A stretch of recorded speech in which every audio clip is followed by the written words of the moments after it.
I don't have to tell you things are bad. Everybody knows things are bad. Everybody's out of work or scared of losing their job. The dollar buys a nickel's worth. Banks are going bust. Shopkeepers keep a gun under the counter. Punks are running wild in the street, and there's nobody anywhere who seems to know what to do, and there's no end to it.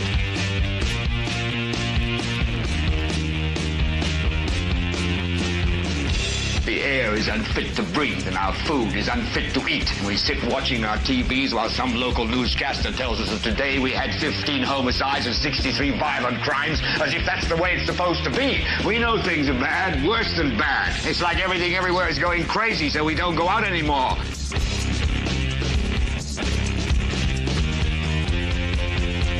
We sit in the house, and slowly the world we're living in is getting smaller, and all we say is, please, at least leave us alone in our living rooms. Let me have my toaster and my TV and my steel-belted radios, and I won't say anything. Just leave us alone. Well, I'm not going to leave you alone. I want you to get mad.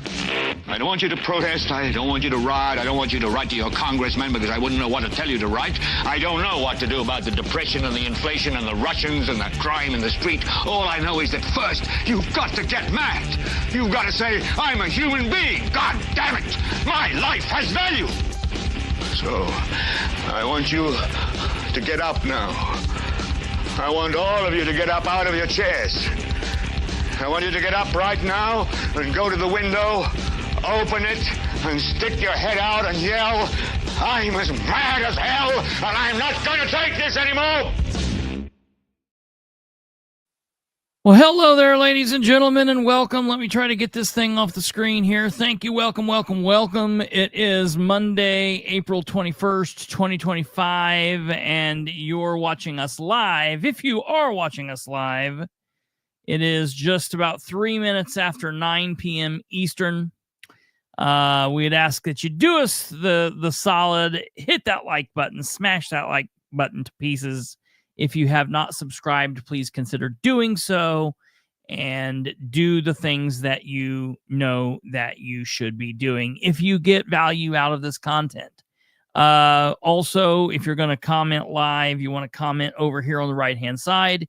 If you're here via the replay button in the future at your own time and convenience, then you'll comment down below, and we will try to get back to you either way.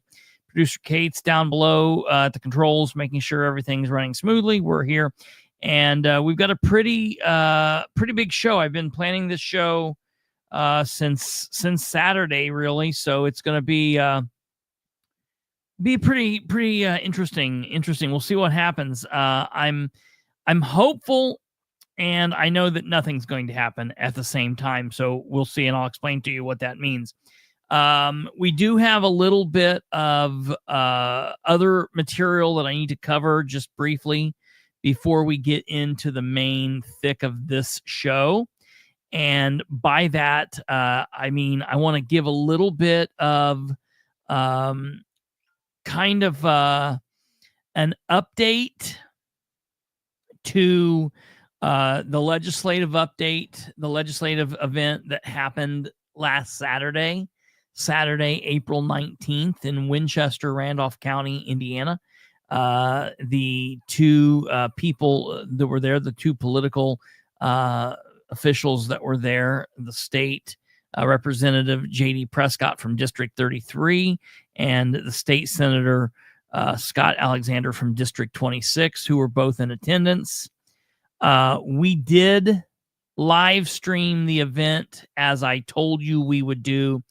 And for those of you that have been here for a very long time, you know that the number one thing that I cannot stand more than anything else is piss poor audio.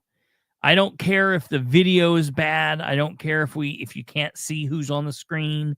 I don't care anything about the audio or the video. Matter of fact, I don't even care if there is no video. I'm fine with that. But what you cannot operate with is you cannot operate with piss poor audio. And that's something that I just absolutely cannot abide by. And I apologize to everybody. And I've been taking quite a bit of heat from it, from people, rightfully so, who have gotten on to watch and have said, well, you can't hear a damn thing. And I've watched the event. I've watched the event, and everything is good. And excuse me, everything is not good. I've watched the event, and what I want to tell you is, there were a couple different things going against us there, and I'm going to explain to you, number one, what was happening. First of all, if you don't remember back to Saturday morning, it was raining, and I got to the event early, and I was being early, meaning I was 10 minutes before the event started, but the event was packed. I would say there were 175, 200, maybe 220 people in attendance, which was a pretty big attendance, in my opinion, because those events normally bring out 5 or 6 people, if that. So I was very happy with the attendance. But with the attendance, I will tell you, I was parked way far away from the building. And like a knucklehead, I just had my equipment with me. I didn't think anything about it. And so basically, what happened is I was carrying in my equipment, and it was pouring down rain.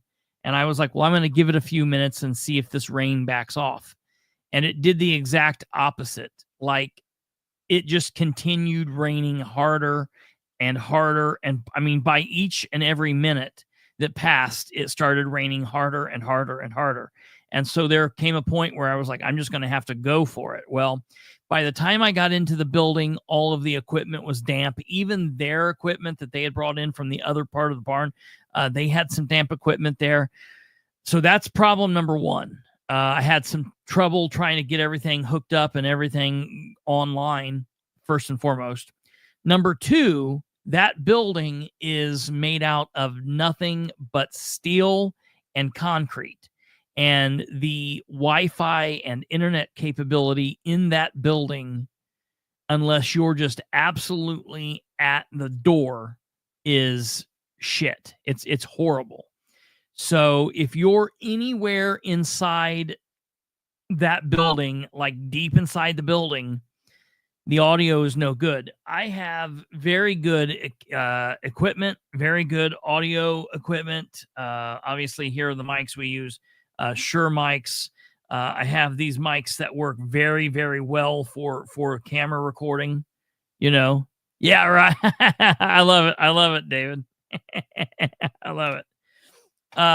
But I have come to the conclusion, and it really, in the past, I've had this issue, but then when we bought the mics for the system, we were able to do programs live streamed in the past.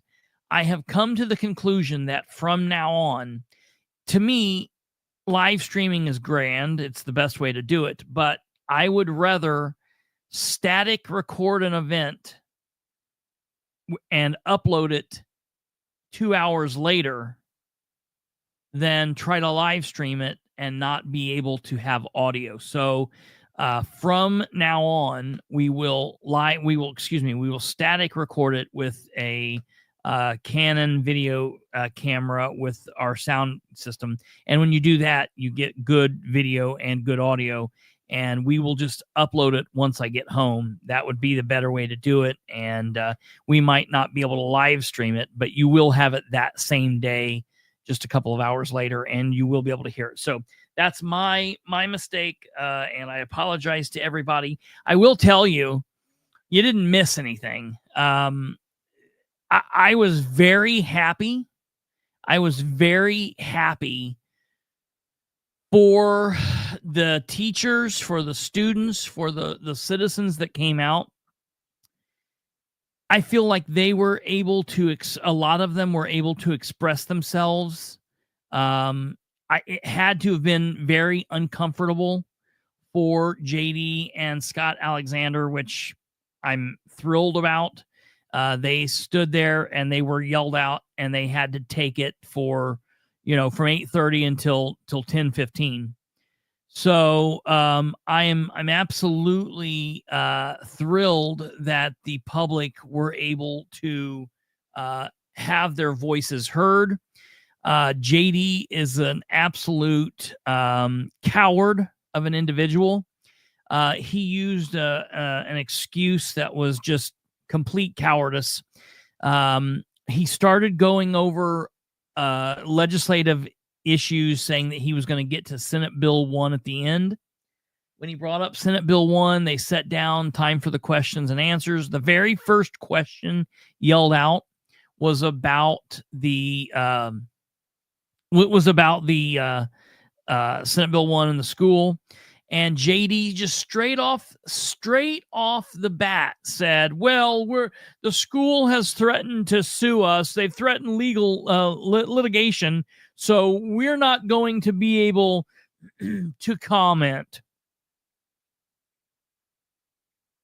Well, first of all, they're not suing JD specifically.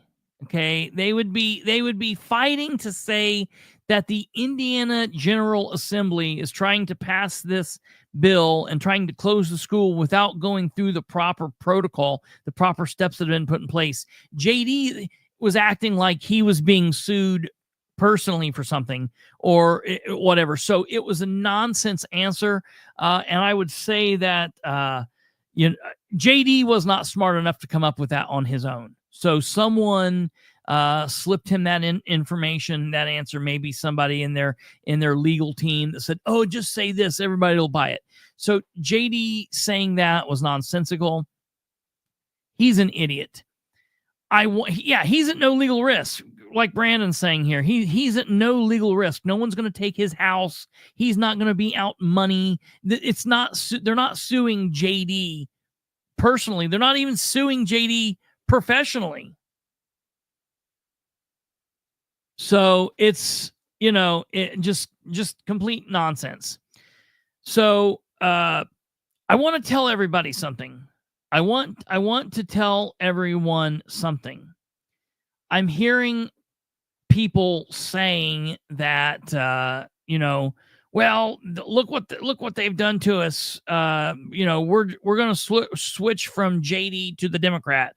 Well, I don't know who technically the Democrat is that will run against him. I don't know if Bartlett will run against him. Maybe he will, maybe he won't.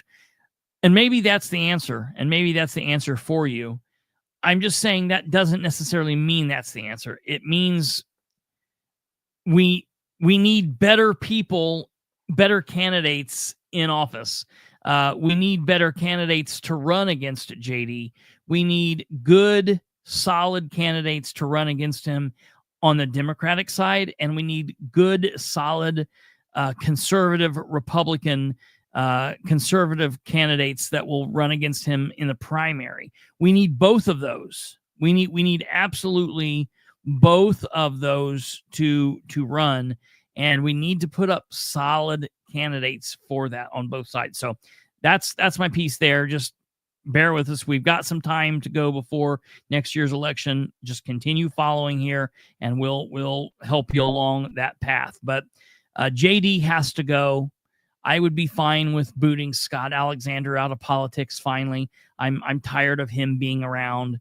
It would be good to get rid of him. Eric, there was a lot of displeasure expressed by the crowd. And I gotta say, I'm actually happy.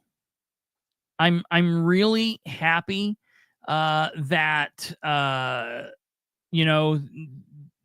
until the very end, the people who put on the legislative event, they didn't get crazy. They weren't trying to shut people down. I'm very, very, very happy about that. I'm happy that the public felt like they could be heard. And sometimes we're angry, and angry's okay. It's okay. I recently heard another legislative update that Kyle Pierce put on from District 36. District 36 in Anderson on the Wednesday before, and there were people in the audience talking to him about, you know, local councils and whatnot not allowing citizens to talk or you know, shutting citizens down. And they're like, well, you just got to fight through it, and da da da da da. And I'm never going to be for citizens not being able to be heard. Citizens need to be able to heard. I'm very happy about that. And so I am happy that at least somewhat these citizens felt like they were heard. Now, it fell on deaf ears. JD doesn't care. Scott Alexander doesn't care. The issue was already at hand. What these people at the school level are going to have to do is sue them. And I think they're doing that. I believe they're going to do that. And I believe that they will come out victorious, because I think the state is screwing up here. So I'm happy about that. However, there's a whole nother section of state Senate Bill 1 that we all need to be concerned with, and that is the property tax angle. And there's a lot of issues going on there. So I still feel like we need to allow them to know that we're mad. The number one thing that I ask of everybody hearing this, whether you're hearing it live or you're hearing it in the future, stay mad, stay pissed off. Hoosiers have a very short-term memory. We won't be voting for these people until next May. So a year from next month. So we've got an entire 13 months before these people will be up. And I'm just asking you to stay pissed off. Keep mad, because they have a way of tricking people and keeping people, you know, placated enough to where they just continue to press the same people. And one of the best ways that you can stop that is by stop voting straight ticket. Do not go in and vote straight Democrat. Do not go in and vote straight Republican. You can leave places blank. It's okay. You can vote for one person on the ballot. You can vote for some Republicans and some Democrats, or some Libertarians and some Democrats, or some Libertarians and some Republicans, or school board people. Do whatever you've got to do, however you got to do it. Just do not vote straight ticket. That is the thing that we have to get folks to understand. And we also need good candidates. So that's that. That's my update on the legislative deal. I do want to play something really quickly. The rest of the show is going to be about John Sproles and the whole nonsensical thing that's been going on here. It just has me totally in an uproar, just completely nonsensical. But I do want to play this quick little snippet of something for folks to hear, because this is very important, and I'm going to let you hear it. It's a short on YouTube. I'm going to let you hear it, and you're going to be like, what's going on here?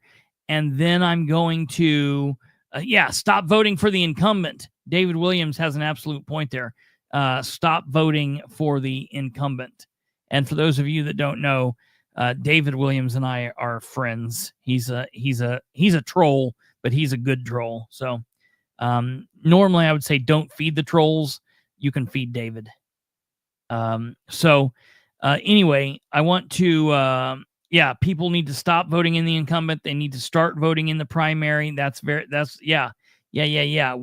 have a show closer to next year's election cycle where maybe we'll go over these things that people need to do or need not to do. So, that's good too, Joey. Absolutely. That would be very, very smart. So I want to play this video for you really quickly, and you're going to be like, what's this got to do with anything? I'll explain here after we watch it. The other day, I was brushing my teeth. I realized that my toothbrush comes with like this This guy is standing up at his city council. The other day, I was brushing my teeth. I realized that my toothbrush comes with like this UV thing that's supposed to clean the bristles. And I was like, that's weird. I didn't know the sun could clean stuff, right? So I was like, why don't we just put another sun over India? Tough crowd. Okay, the other day, the light in my ceiling fan, it went out, and I was too short to reach it. So I had to get a step ladder because my real ladder left when I was 5. Hey-oh. There we go. This guy's got jokes. The other day, I made a website for an orphanage, but the kids, they had a really hard time finding the homepage. Nothing? Okay, how about, why can't Michael Jackson go 500 feet within a school? Because he's dead. The other day, I was brushing my teeth. I realized that my toothbrush comes with like this UV thing. So that's it. So somebody sent this to me, and I was like, "This is grand. I love this. This is fantastic." So what this is this kid is a troll. He's a stand-up comedian, and this shtick that he's doing is he goes to city councils and he gets up during citizens' comments, and then he tells really terrible jokes at the podium, and nobody laughs. And that's the whole thing. It's really cringy. It's supposed to be cringy. That's the whole idea. The point of the matter, and the reason I'm sharing this, is I applaud the council. I applaud the council because they didn't at any time say, "Sir, this is inappropriate. Sir, you need to sit down. Sir, stop. What's this got to do with anything?" They just listened to him. Now, it was a short, so they edited it down a little bit, but I have seen the full thing, and they never stopped him. They let him have his full 3-5 minutes, whatever it was.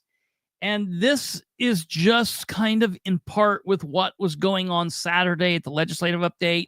It's kind of goes along with what goes on at city council meetings, at county commissioners meetings, at county council meetings. So many times in so many different areas, I've heard citizens get up to speak at the podium, and in quick order, after 20 seconds, 30 seconds, it's kind of like what Isaac Miller did as a Muncie Redevelopment Commission board member did to another board member. You know, he listened to his speech and then gavelled him and shut him up, saying, "Well, that's got nothing to do with what we talked about on the agenda today." Here's the thing. Those people that were on that council, I applaud them, because I don't know if they knew what he was doing. I don't know if they cared. They probably sat there, stared blankly at everybody, so it doesn't matter. But at least they did not stop him from speaking. They did not violate his First Amendment rights. And I want to remind all elected officials out there. I want to remind the commissioners of all the counties that watch, and the county council members of all the counties that watch, and the city council members of all the cities that watch, and all the town council members from all the towns that watch. You don't have to like or agree with or even understand what the citizens are talking about. But if you permit citizens' comments, then sit there, listen to what's being said. I would plead to you to be respectful enough. These are your bosses. Listen to what they say. And if you can answer questions, answer them. Don't just sit there like idiots. You can go back and forth with them. But if you choose not to, I would ask you to at least just sit there, shut the hell up, and let them speak. That's all you've got to do. Don't shut them down. Don't stop them from talking. Don't say this doesn't have anything to do with what we're talking about today. 3 minutes will not hurt you. You can listen to it for 3 minutes. So that kind of went in my mind kind of along with that, because there were people that were getting up at the podium and they were yelling at JD and Scott. Some of them were even cursing at them. And I kind of thought a couple times that maybe we were going to see somebody stop them. But that's one thing that I will give JD and Scott and the Farm Bureau credit for. They did not try to shut anybody down.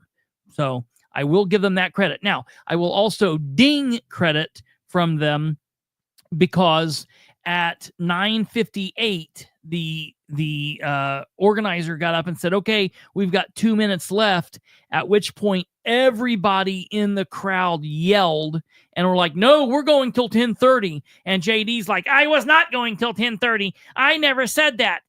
He pointed directly at me and he said, somebody else put that online. And I said, look, I heard it from party chairman. So take it up with them.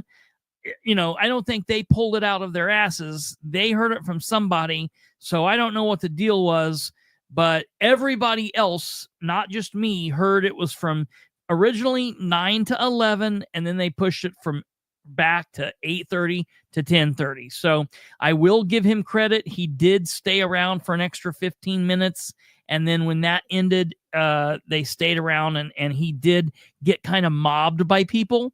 And so he did end up staying there a little bit longer, but like JD does, he always finds an exit sooner or later, and he was able to exit stage left. And so that's just par for the course for JD. But at least they did not shut people down, and people were able to express their anger. So that is something that I'm happy with. So there's that. Again, my apologies for the sound and the audio not being good.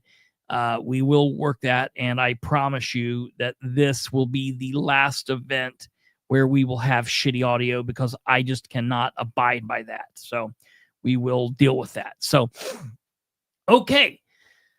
Now, on to the biggest part of the show. Saturday, before the event, okay, this blows my mind. So I went to bed Friday night, and I was laying in bed. I went to bed early. We didn't do a show Friday. We're off Fridays and Saturdays. We did our last show Thursday, and I was in bed Friday night, and I was just kind of thumbing through different things on the internet before I tried going to sleep. And I had talked to Rich Nye from WTHR, the news station in Indy. I'd talked to him on Thursday morning, and I had noticed that Rich Nye had put together another piece about Sproles' pursuit. And I noticed that he had done this. I think it aired. I'm trying to think. I believe that Rich Nye's video aired. It either aired Thursday night or it aired Friday. I can't recall, but essentially Rich Nye and WTHR, they have done 3 different pieces on the Sproles State Police pursuit from Monday the 14th. And I have to give Rich credit, because when I spoke to him, we were talking about the reason behind the pursuit, because there's this belief floating around that the reason that this pursuit was started was due to some kind of excessive speed or yada, yada, yada. Now, look, I don't know. Maybe that was. But all I can go by, and I want to make sure everybody, I'm going to try to use as many small words as possible, and I'm going to try to talk as slowly as possible so the people that have problems with common sense and reading and hearing comprehension, so those people can follow me. I was not there. So I can only go by the words of the people that were there. John Sproles was one of the people there, and he was the initiating deputy, the initiating police officer. As sheriff, he initiated this event. And so I can only go by what I hear him say. And I have to tell you, first of all, let me put up this disclaimer. Number one, if you're watching this and if you're making comments and commentary without having heard the full traffic, then you need to stop. I've got so many people that are accusing me of talking out my ass and just making things up. But then in the middle of this fight throughout the weekend, people would be like, well, have you heard the radio traffic? And they would say, no. And then I'm like, well, this is hilarious. You're literally accusing me of talking out my ass while you're doing the exact same thing. This blows my mind. This blows my mind. So I want to show you guys. This is probably the very first thing that we need to start with, because I want to make sure that people understand. You can continue watching this show if you want. And then after this show, I would highly recommend that you go back and you watch my program, okay, from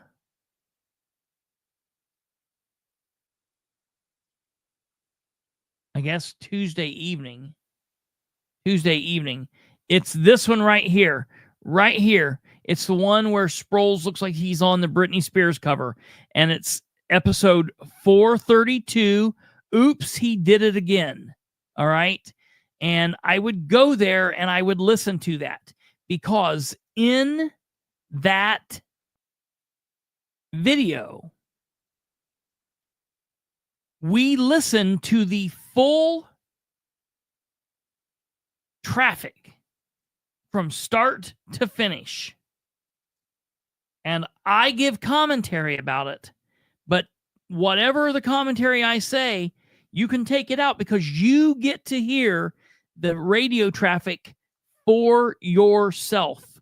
Unedited, undoctored. You get to hear it from start to finish.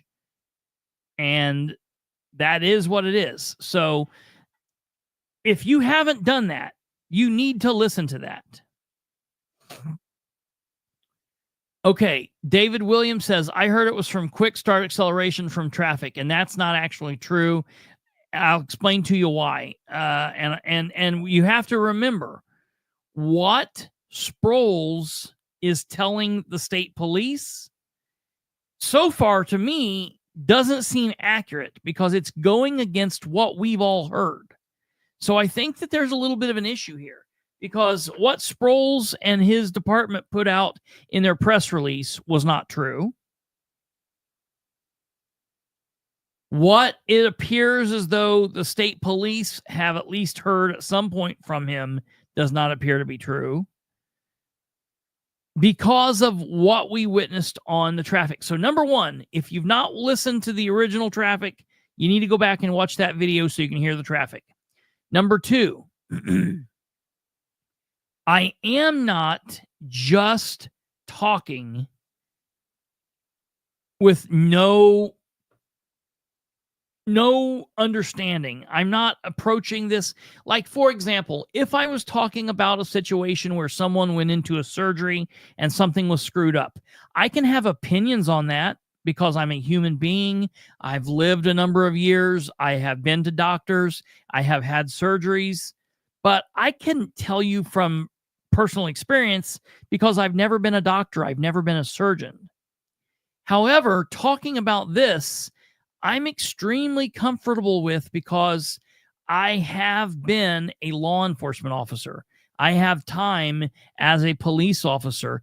I have time in patrol. I have time in investigations. I have time in plainclothes narcotics investigation. And, there's a lot of information there that I feel extremely confident in talking about, because I have experienced it. I have trained. I've been through it. I understand what's going on.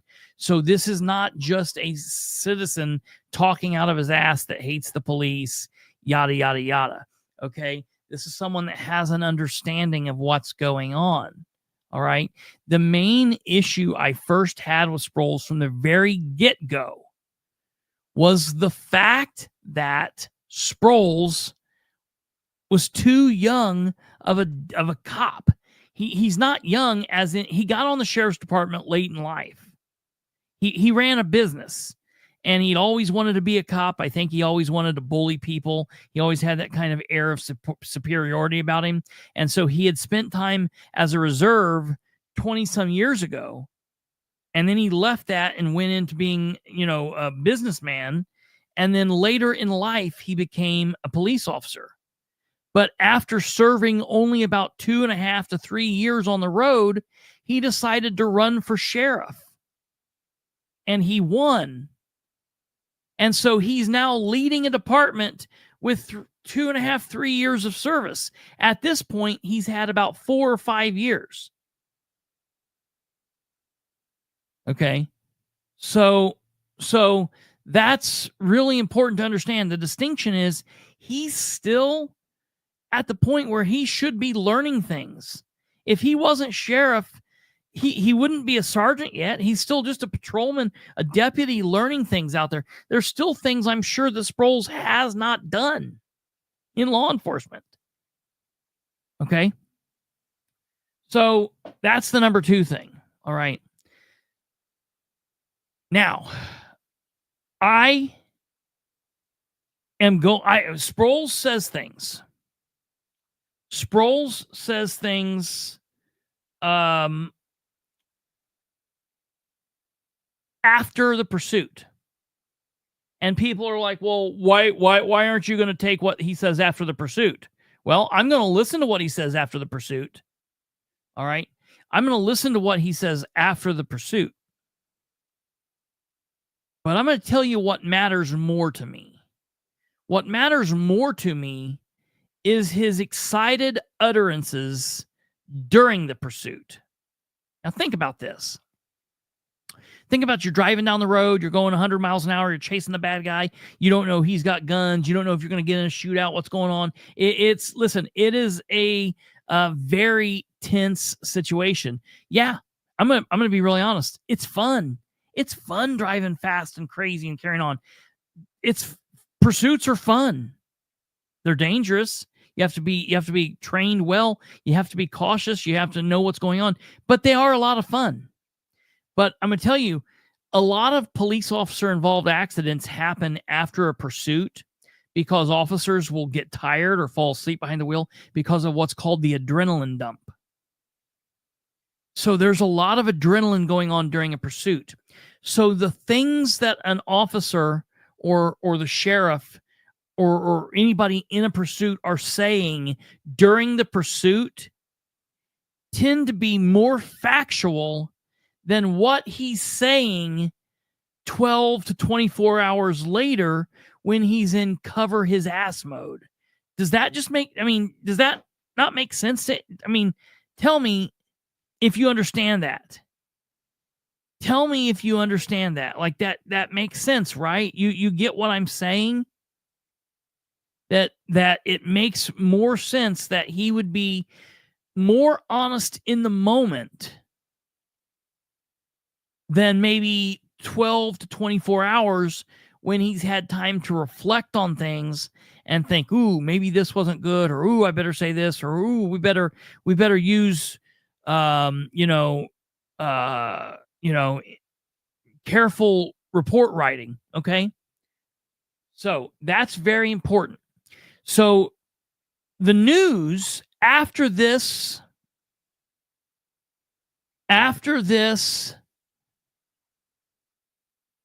pursuit, the news put forward a bunch of stories saying this was speed, it was speed, it was speed, it was speed, it was speed. Matter of fact, we're going to hear radio traffic from the state police in a moment where they're actually talking to each other. State police are talking back and forth to each other.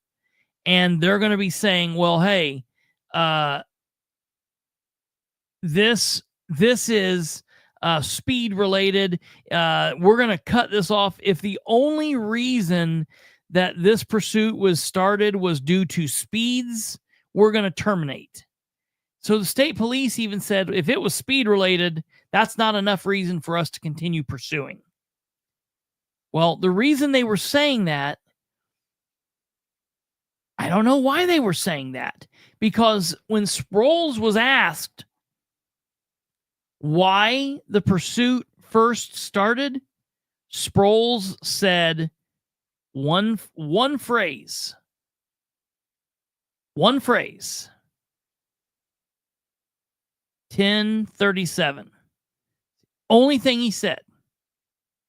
1037 does not mean speed. Signal 23 means speed. Signal 23. We got a signal 23 driver. That means speed.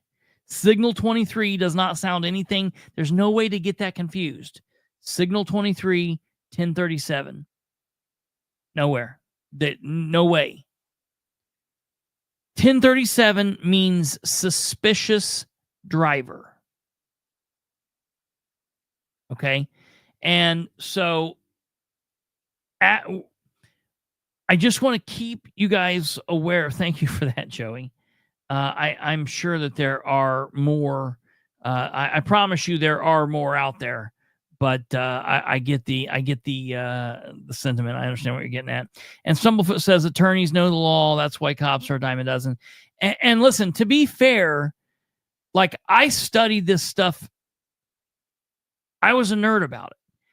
I want to be the very best political commentator I can be. I wanted to be the very best police officer I could be. When I was a patrolman, I wanted to be the very best. When I was an investigator, I wanted to be the very best. When I was a narcotics investigator, I wanted to be the very best.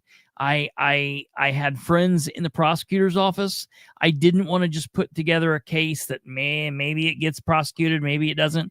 I wanted to put together a good enough report that when I sent it to the prosecutor's office, that guy would say,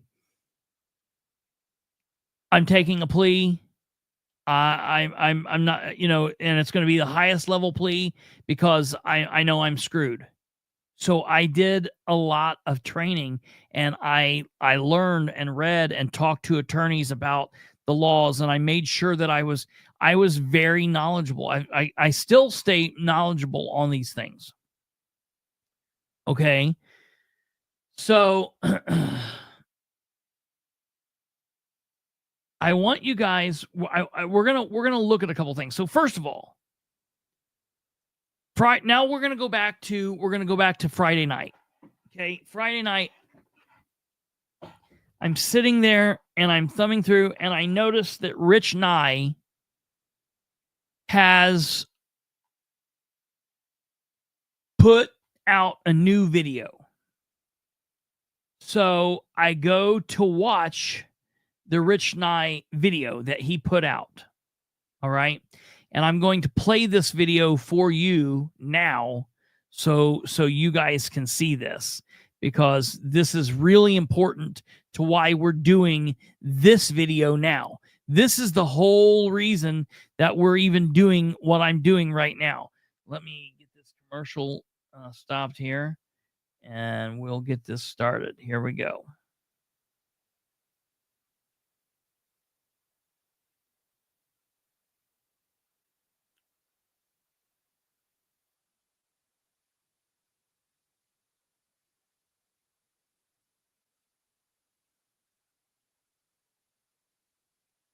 Thanks, Robin. Tonight at 6, a closer look into that police pursuit this week that covered 3 counties, 40 miles, and lasted over 30 minutes before a deadly crash. Rich Nye has police radio traffic from the Henry County Sheriff who started the chase and new information on the man arrested. Okay. Right there. So first of all, you heard that the Henry County Sheriff started the pursuit, because there are comments out there saying Sproles didn't even start the pursuit. I don't know why you're saying that. Sproles didn't even start the pursuit. He had to catch up to it. That lets me know you're arguing with facts you don't know, because you haven't listened to the radio traffic. So you're unserious. You're just babbling. All right. So we'll go back and listen to that again just to make sure, because I know there are people out there that need to hear things several times before apparently they can comprehend. This week that covered 3 counties, 40 miles, and lasted over 30 minutes before a deadly crash.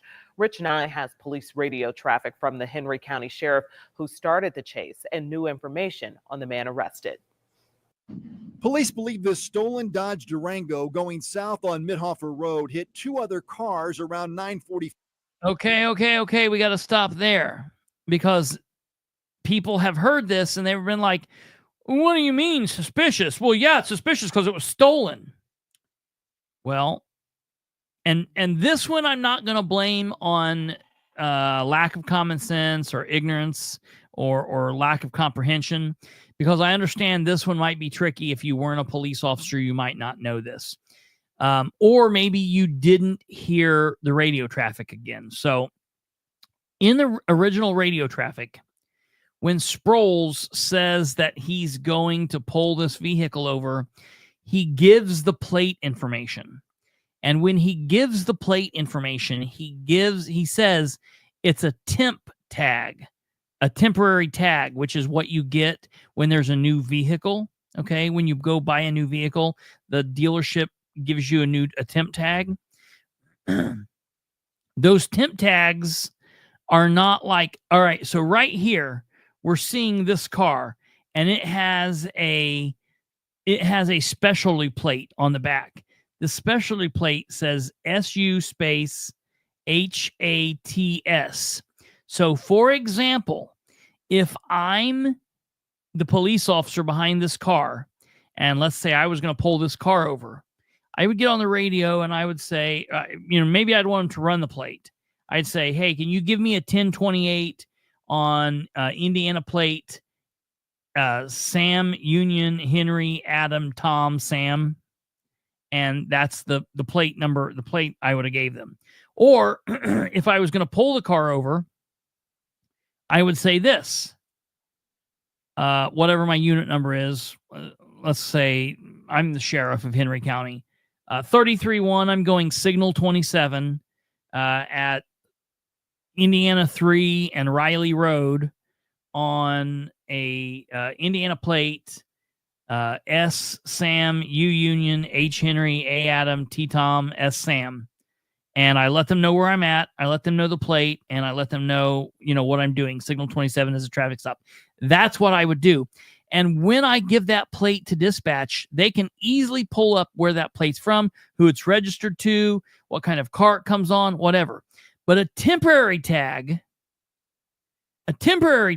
ladies and gentlemen, does not tell you specifically at that moment. It's something you got to get into and investigate. So for all those people saying, well, the car was stolen, Sproles knew it was stolen. It was stolen. They didn't know it was stolen until after the whole crash had happened and after all the investigation was going on, and they ran the VIN on the car while it was flipped upside down in the street. That's when they learned it was stolen. So save yourself on that and quit talking about that. You load of 5, 6, 7, 8 people out there saying, well, he pulled it over because it was stolen. He was trying to pull, this is a good thing. He knew they had guns in there. Shut up. He never said, Joey, he never said what the suspicion is. And this is the only time I'm going to tell you an opinion. My opinion, you want me to tell you what my opinion is? My opinion is Sproles saw a car, a nice new Durango, loaded up with 4 black guys driving at nighttime through Henry County. And that's what the suspicion was. And the reason people be like, wow, I can't believe you would say that. How dare you? All I can go off of is Sproles' previous actions and his previous words. Sproles has an issue with people of color, period. Period. He has an issue with people of color. That's the only thing I can tell you. I can't tell you anything different than that. And so for everybody that's out here saying, well, suspicious, blah, blah, blah, blah. Look, go do some simple reading, some simple look, go type up. I'm not a big fan of the whole cop auditor, the First Amendment auditor thing. We've talked about that before, and I've explained to you why, and I'm not going to get into all of that. But one thing that they do say a lot of times is, look, as a police officer, you cannot just go screwing with folks because you feel they're suspicious. They have to have committed an infraction. You have to have probable cause. There are steps, folks. There are steps that it takes to be able to interact as a law enforcement officer with certain people in different ways within the community. Okay? So that's that. All right? So we're now going to go on and listen to this. 5 Monday night, rolling several times. 33-year-old DeJuan Hampton was ejected and killed.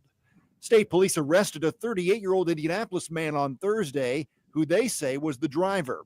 The chase started in Newcastle when Henry County Sheriff John Sproles tried to pull over the Durango for what his office called erratic driving. The chase headed west on I-7. Now, pause. When did his office call it erratic driving? Nearly 14 hours after the pursuit, when Sproles is back in his office talking with his chief deputy, trying to come up with their creative writing. Anybody that's been in law enforcement knows, and I'm not giving away any trade secrets here. That's just, it is. There are a couple of different ways to write a report. There's the straight way, right, just as it happened, the way that it should. But then there's also the creative writing, and sometimes things take creative writing. And I'm not saying that's right. It's just a fact of life. And anybody that read that press release the next day, anybody that read that should have been able to say, hey, this seems screwed up. But if you've been in law enforcement for, I'm going to say 2, 3, 4, 5, 6, 10, 20 years, you know for a fact. Yeah, John, yeah, yes.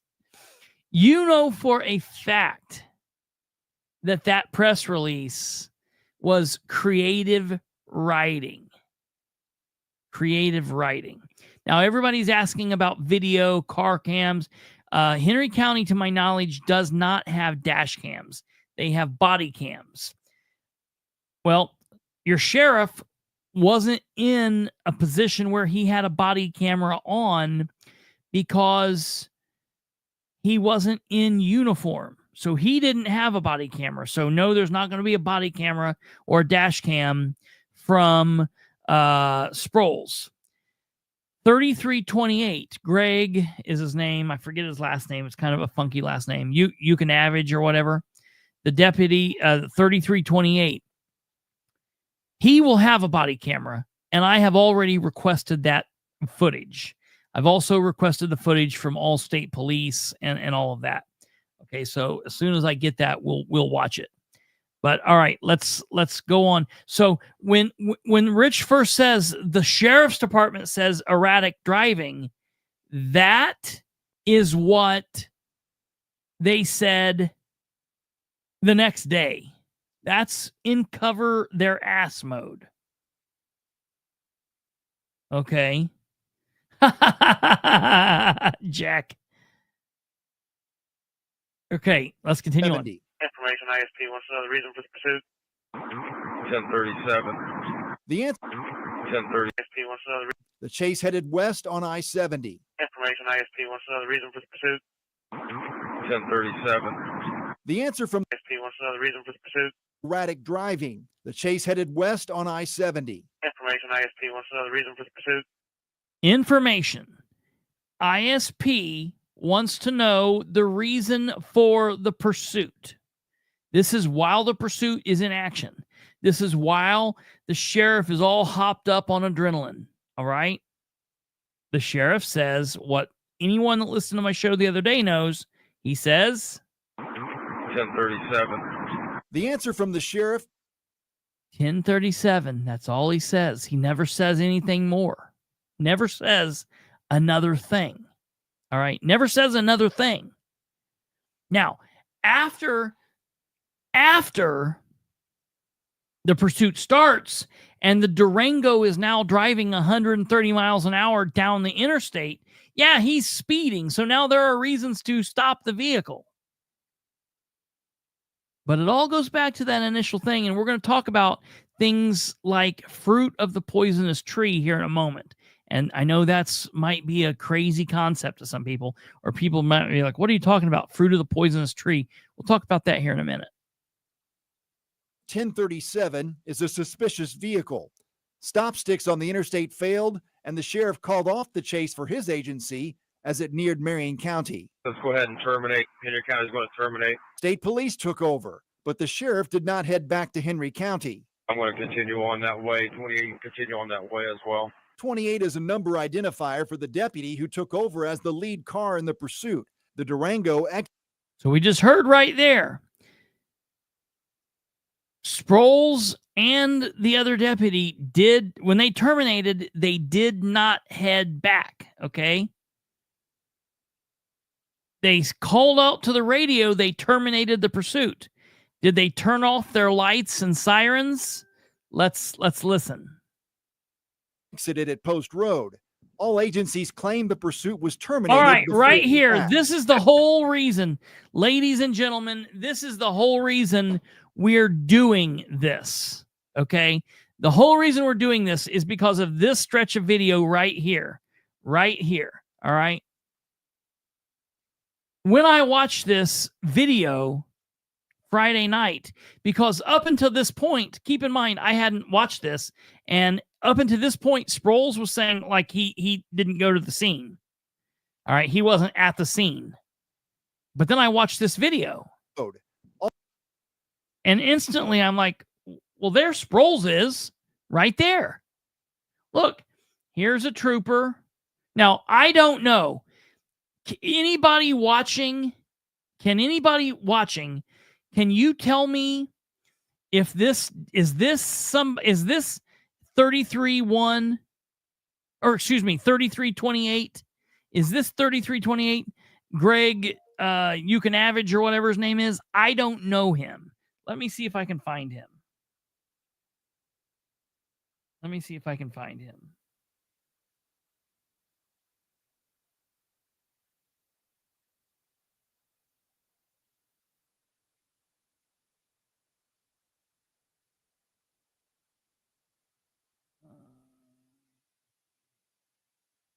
don't know even how to spell his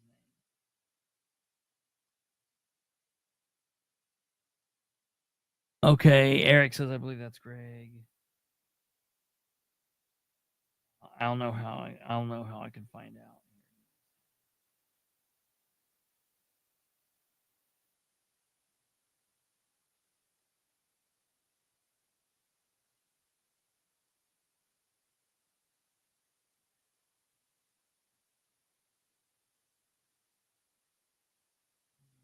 That Greg. I don't know why I should have done this ahead of time. I had everything planned out. But I didn't find out if that was actually Greg. Give me 1 second. We're going to find out here.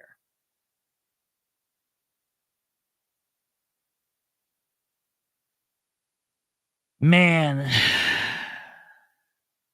Yeah, it looks like him. It definitely looks like him.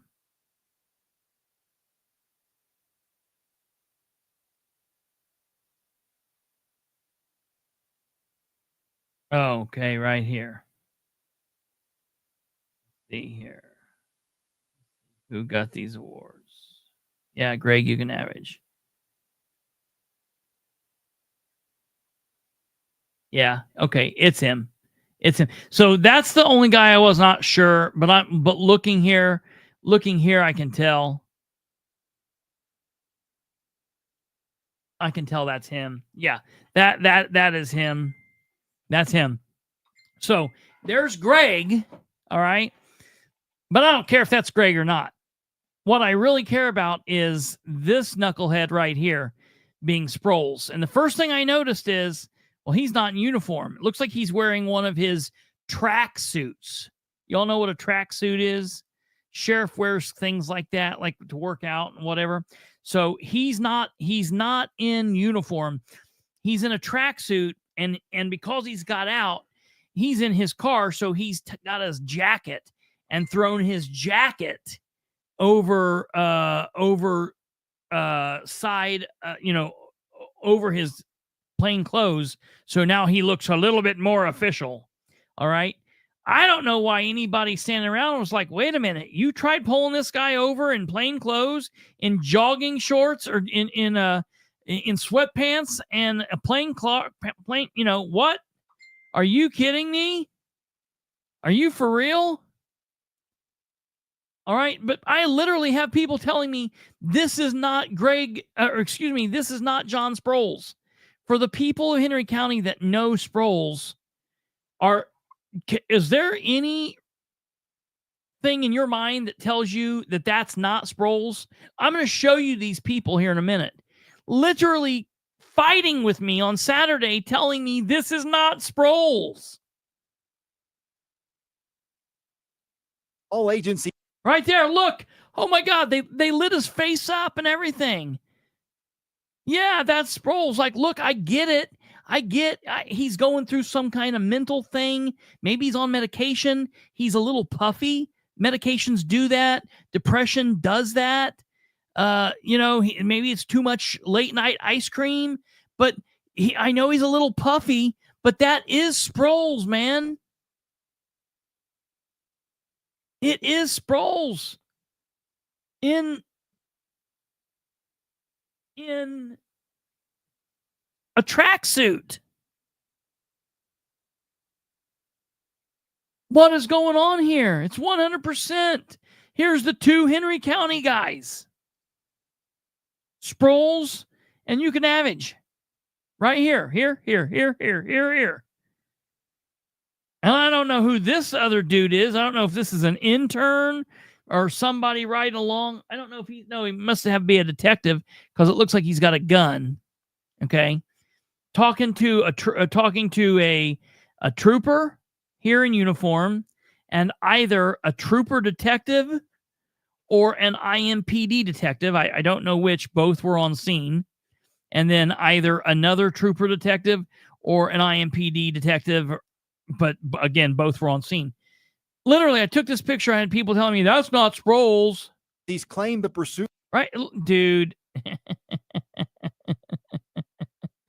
Was terminated before the crash. Heavy 1050. 1050 is a traffic accident. I don't know how many people. I need fire and EMS. The Henry County deputy is on the scene right after the crash, calling for help. 28 unit. The sheriff asked if his deputy was in the crash. I saw the vehicles here. The man arrested this week has a significant felony criminal history. Back in 2017, he allegedly got into a fight with a man in this parking lot, fired a gun, then took off and led police on a car and foot chase. The chase went south on Keystone Avenue from Raymond Street and into a neighborhood. The man was caught and convicted of being a serious violent felon with a gun and resisting police using a car. In Indianapolis, Rich Knight, 13 News. Okay. Now, this is going to be hard for people to understand. It was hard for me to understand when I was a new officer. Sometimes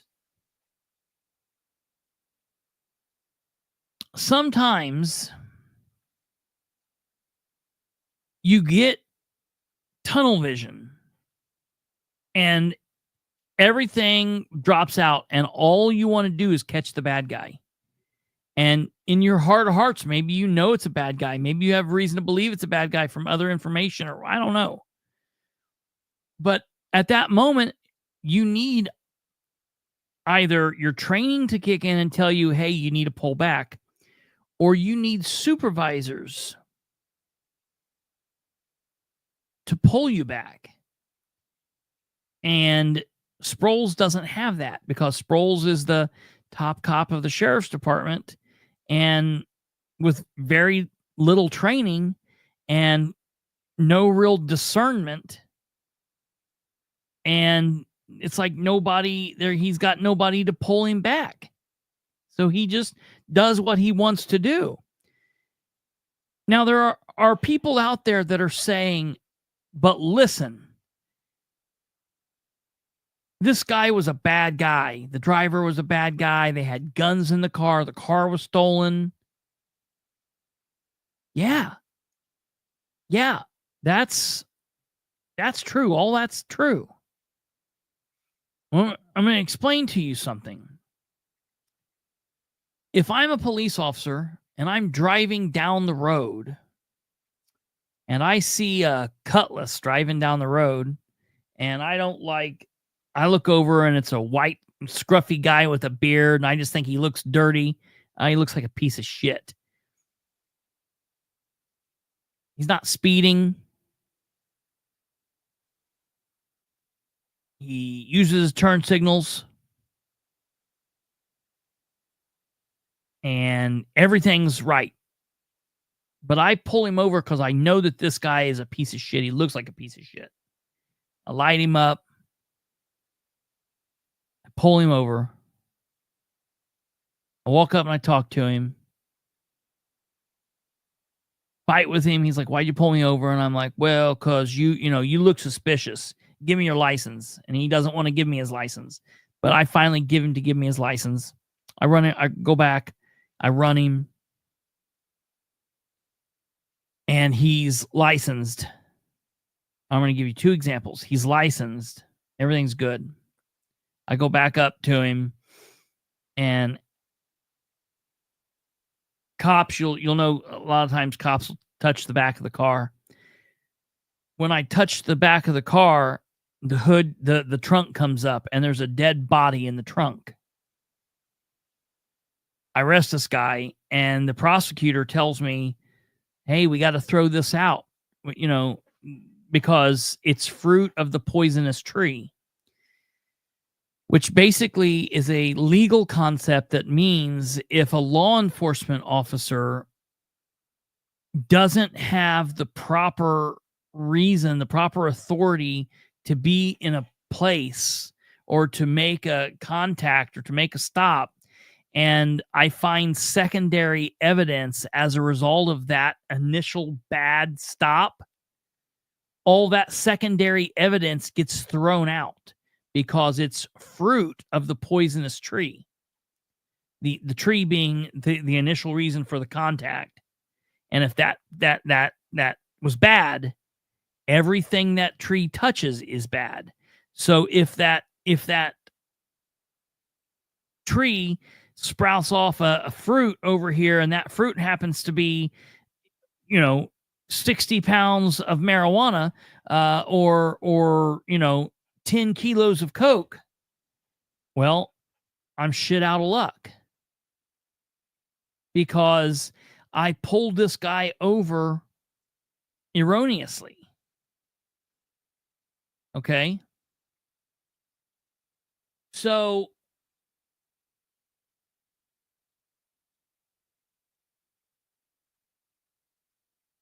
if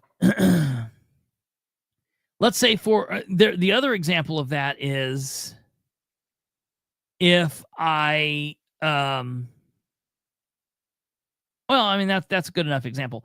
If you're doing something that you shouldn't be doing as a police officer, and listen, they'll creative write this enough, they'll make everything stick. I'm sure. Well, who knows what will happen, because it's down in Marion County, and Marion County has a very wild prosecutor that does weird shit. So who knows what Mearns is going to do? I have no clue what will actually happen with this because of how Mearns is.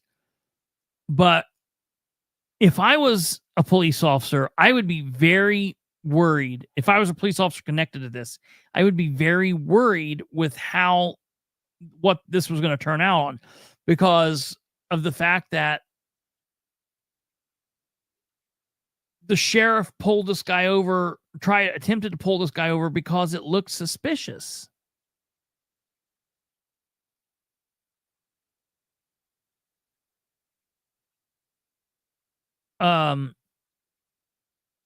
So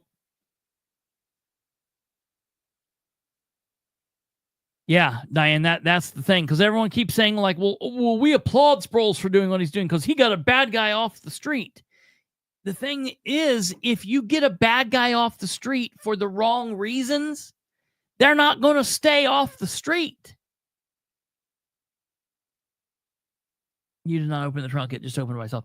I'm saying by touching it, it opens as I touch it. I'm just saying the bottom line is with what I'm saying is if I've not pulled this guy over for a legitimate reason, and I ask him to search, I browbeat him into, I'm saying I'm going to search your car, and he doesn't give me consent. I don't have a search warrant. You've got to be careful with how you do things.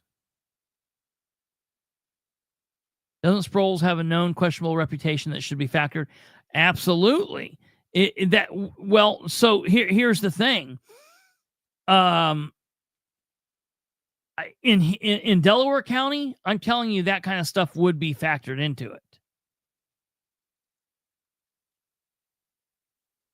Karen, that didn't really happen. I was giving you an example. That didn't happen. I was giving you an example. So that was not something that actually happened. Because I wouldn't pull people over for just looking like piece of shit. I would need a valid reason.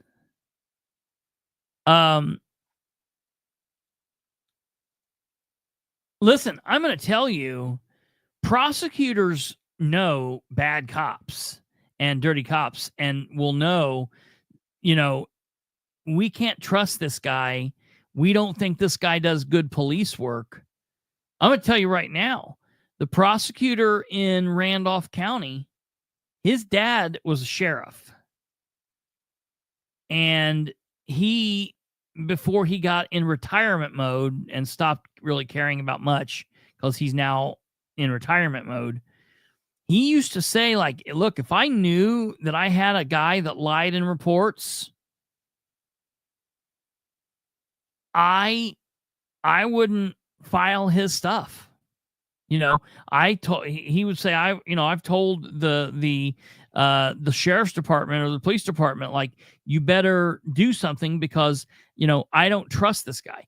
And prosecutors, Delaware County, I guarantee you, if Delaware County knew that there was a cop that was doing real questionable things, they take that into consideration, because you don't want to be a prosecutor taking a case to court on the word of a cop and then get in there and that cop be, impeached because they are on the stand because, they lied in a report or they lied about the reason they pulled them over.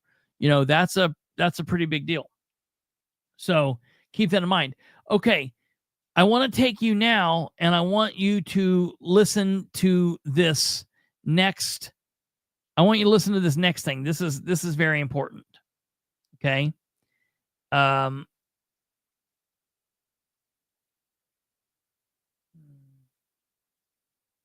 Okay. In here, we're going to hear from radio traffic from the state police. And this is very, very important. Okay. So I want you to listen to this.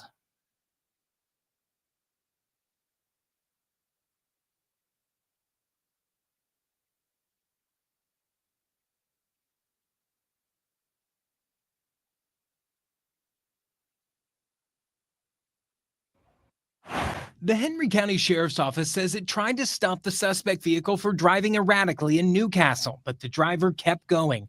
The pursuit made its way onto I-70, eventually entering neighboring Hancock County. That's when the sheriff says they terminated the pursuit in the interest of public safety. Indiana State Police got involved and continued pursuing. What's the reason for? Okay. Now listen to this. And this is crazy to me. This is now the state police traffic. We have not heard this state police traffic. State police says, what's the reason for the stop? For pursuit. Speeds. The suspect for the pursuit. And the dispatcher says speeds. I don't know. I don't know why anybody would have told. I mean, that needs to be questioned. Why did she say that? Because we heard what Sproles said on the traffic. And keep in mind,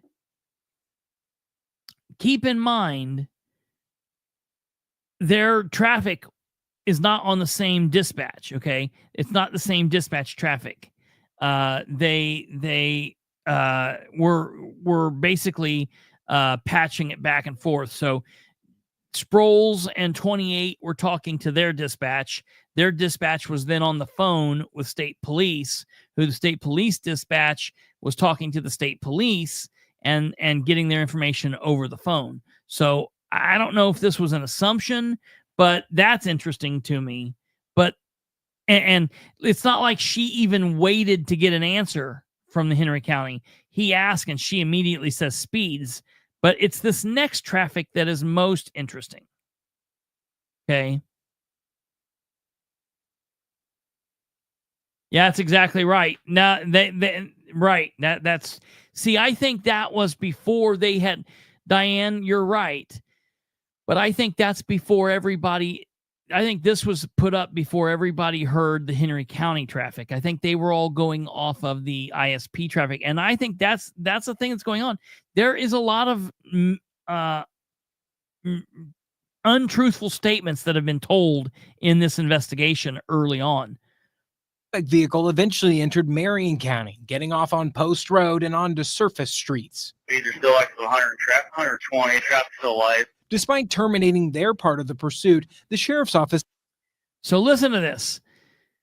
Listen, the sheriff's office terminated, but despite that, they did what?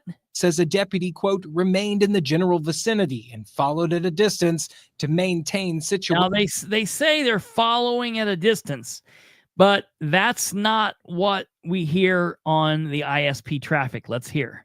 Situational awareness. Eventually, state police decided it was too. And again, here's John Sproles right down here. His big old head. You don't really see him very well, but that's him. Risky to continue. Let's call it. If all they had was speed for the initial, we're going to call it. The sheriff. Okay, so that's when state police called it. Okay, so they've now called it, but let's listen to this. Could have been Brenda. Claims the deputy lost sight of the trooper and suspect vehicle, but here's state police radio seconds after they terminated the pursuit. Listen, did you hear that again? The sheriff's department claims they lost visual on the pursuit and the troopers. The sheriff's department claims that, but let's listen to the traffic. Listen. Suspect vehicle, but here's state police radio second followed at a distance to maintain situational awareness. Eventually, state police decided it was too risky to continue. Let's call it. If all they had was speed for the initial, we're going to call it. The sheriff claims the deputy lost sight of the trooper and suspect vehicle, but here's state police radio right there it is. The sheriff claims his deputy lost sight, but now listen to this traffic. After they terminated the pursuit. Not sure if that was Hancock County or Henry County. One still in going southbound. Not sure if that was Hancock County or Henry County, but one of them is still in it going southbound. Now listen, ladies and gentlemen, Hancock County was only in the pursuit for about 6 minutes. They only pursued from the start of the Hancock County line to the end of the Hancock County line, and they shut it down before it left Hancock County. Hancock County was not in this pursuit into Marion County. The only units that were involved in this pursuit in Marion County was the state police and Henry County. State police says, not sure if that was Hancock County or Henry County, but one of them is still in it. You know why they would say that? Because as that deputy was driving by going southbound, his lights and his sirens were still on, which we could hear when he would radio. We could hear him pick up the radio, and when he would key his mic, we could hear his sirens were still on. And the video from this is a very busy area. All of the video from this area is going to show that when he pulled up there, his lights were on. He didn't flip his lights on because he saw a crash. The car came, crashed, and the cop was there. And that's just what we're going to see. It sucks, but that's the fact of the matter. And moments later, the suspects crashed. Henry County advised that vehicle crashed out at Mid-Auburn, Washington. He's got 2 at gunpoint. The suspect vehicle hit 2 other cars and flipped. One of the suspects was ejected and died in the middle of the street. This isn't the first time the Henry County Sheriff's Office has had a multi-county pursuit end badly. Just last year, a rookie deputy chased a vehicle all the way to Muncie, where it ended in a crash, killing one of those suspects and leaving an innocent driver with numerous metal rods in her body. The local prosecutor called that chase reckless, but Sheriff Sproles praised the deputy's actions. Former FBI agent Doug Kuhn says incidents like this are the reason more and more agencies are limiting pursuits. Unless it's a life and death situation where unless you catch that person, somebody's going to get hurt or die, I think you're going to see a lot of departments have a policy that we're just not going to chase them. We're going to catch it tomorrow, next week, next month. State police is leading the investigation into the chase and crash. We did reach out to the Henry County Sheriff for an interview tonight, but he declined, citing that ongoing investigation. In the newsroom, I'm Max Lewis, Fox 59 News. That's really late in the afternoon. A trooper. That's really interesting to me that he declined. Normally he doesn't, so he's learning. He is learning. He's learning. I'm really amazed because he is managing to, kind of pull it together and be like, well, maybe I shouldn't open my big fat mouth, Now, I want to take you down an absolute. Oh yeah, that's definitely him. That's definitely that guy. I see that post from the 21st. This is definitely. Here is Yukonavage from the 21st.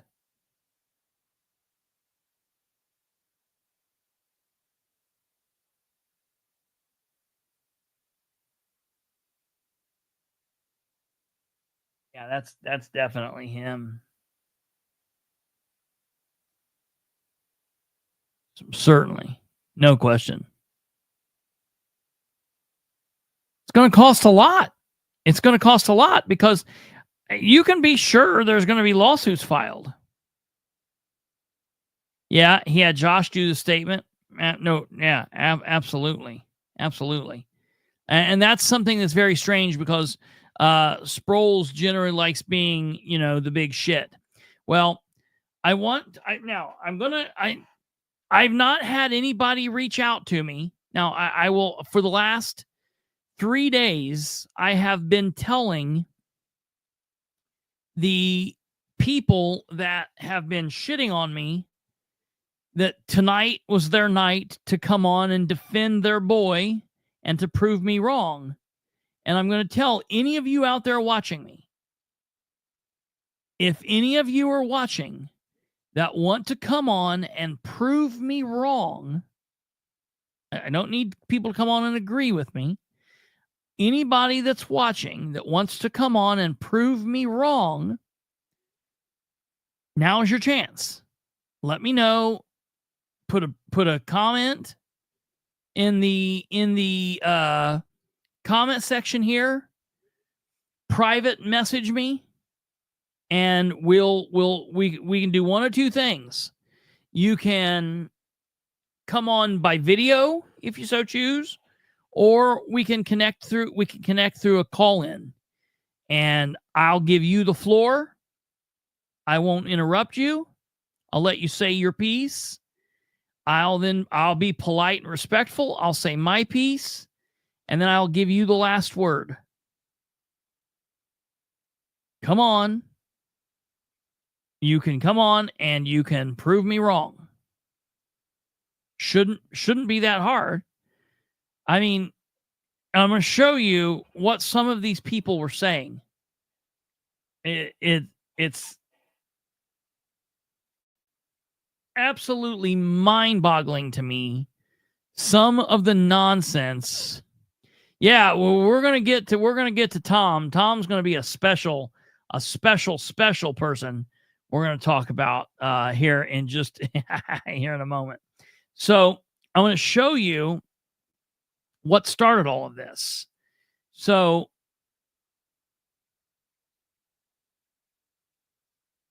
Friday into Saturday, I made a post 2:30 in the morning that said, for those that are unsure, here are pictures of Henry County Sheriff John M. Sproles on scene, moments after the fatal accident that was a result of a vehicle pursuit that he initiated in Newcastle, Indiana, while he was off duty at approximately 9:05 p.m. on Monday, April 14th, 2025. In the 3 pictures posted below, you can see that Sproles has a Sheriff's Department jacket/coat on over his plain clothes. For the record, having that coat on over plain clothes is not considered being in full uniform. So again, here's proof that Henry County Sheriff John Sproles was off duty in his unmarked police vehicle in plain clothes when he activated his emergency red and blue lights and sirens, attempting to make traffic stop illegally for a suspicious vehicle, per his own words. This man is unhinged. Picture 1 shows Sproles on the scene of the fatal accident that occurred at the end of the vehicle pursuit that he initiated. Picture 2 highlights the red is Sproles' jacket/coat. In the blue is his plain clothes under his jacket. Picture 3 is that same picture, picture 2, without the markings. How much money will Sproles cost the taxpayers of Henry County before it is all said and done? All right. And then here are the pictures. Okay. Here's the pictures. There's Sproles in the circle. Clear as day, the picture we looked at. Here's in the red is his sheriff's jacket.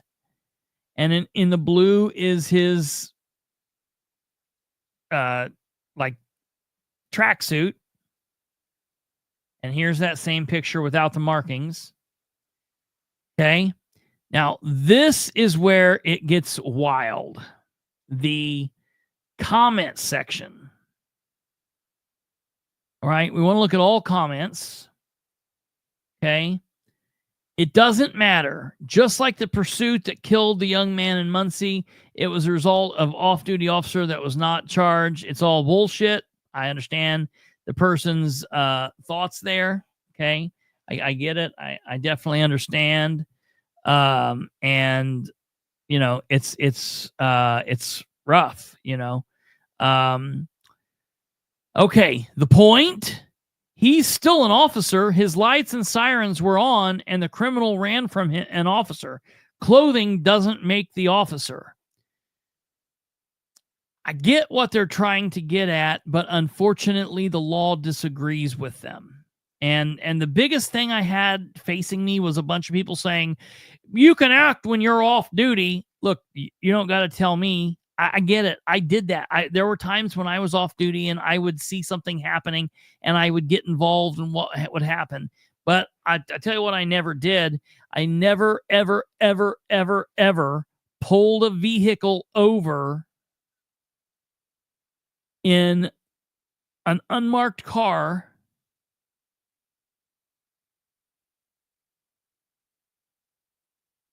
and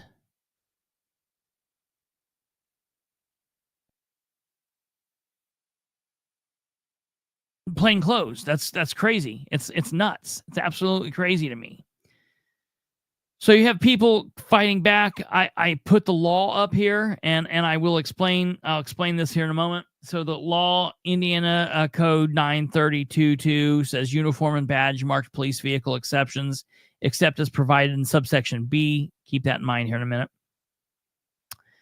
A law enforcement officer may not arrest or issue a traffic information and summons to a person for a violation of Indiana law regulating the use and operation of a motor vehicle on highway, or an ordinance of a city or town regulating the use of operation of a motor vehicle on a highway, unless at the time of the arrest the officer is wearing a distinctive uniform and a badge of authority, or operating a motor vehicle that is clearly marked as a police vehicle.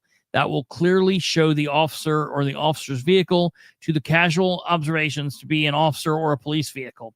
Now, the subsection B that I left out, the only thing it says is that if there is an OWI or some, extreme circumstances, there are situations where it is permissible, but this wasn't it, because this was just a simple traffic stop. If this guy had stopped and Sproles had turned it on, that would have been a problem. That would have been an issue. This is a major, major issue. There will be a wrongful death lawsuit. Brian says, yeah, absolutely. There's already one in Muncie against the Henry County Sheriff's Department.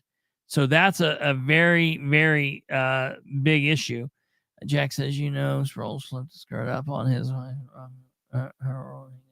Oh yeah, that's the thing is I mean, that's what I said is I want to know how often Sproles is at home with his family and he's like, all right, I'm going to go take a tour around the county real quick. I'll be back. Like, imagine being his family. How many times he just leaves. I've heard people say that he'll get up in the middle of church and just run out the door and leave his family sitting there to go be a hero while he's off duty. I get that if you're an officer and you see something off duty and you respond, but the fact that you're off duty and you hear something's going on and that you then charge into it, you want me to tell you what that sounds like? To anybody that's here, to anyone that's here that is currently a police officer, anyone that's here that has been a police officer, has any training experience for more than a couple of years as a law enforcement officer, you will know that when I talk about Sproles being off duty with his family in church and he's got his earpiece in and he's listening to the traffic, sitting around listening to the traffic 24 hours a day, even when he's off duty, so that if something happens, he can get engaged. People are like, that's good. We want our sheriff to do that. No. Do you know that's what rookies do? That's what FNGs do. That's what you train new officers to not do. There's no need for that. There are people out there. Now, there are times where something might be going on and the on-duty officers call out and say, hey, we need investigators called to the scene. We've got dead bodies everywhere. Or, hey, we've got a mass casualty event, or we've got something crazy going on. Contact the chief, the chief deputy, contact the, number one, roll them out here. That's right. That's right, Jack. Technically, he's still new. I mean, that's what I'm saying. Like, he's not even in a position yet that he would be a rookie, or a veteran law enforcement officer. I mean, he's just now got like 4.5 years on of training. No, it's not that he doesn't trust his deputies. It's that he is he's never been trained out of the FNG status. He's got that white knight syndrome, whatever. Yeah, Eric, if I got pulled over and some dude with a gun on and no uniform come up with just got out of a car that had some red and blue lights but no markings, and he's got on shorts and a gun, yeah, hell yeah, I'm not going to stop for that idiot. A police officer is still new until you have at least 10 years under you. Yes, sir. Absolutely. Absolutely. And that's the thing. He's not, Sproles doesn't get it. And I'll be honest, he doesn't have the mentality. He doesn't even act like a lot of the other guys that have 3 or 4 years on, because most of them have matured to a point where they kind of know the do's and the don'ts and the wrongs and the rights and what you do and don't do. And it's crazy.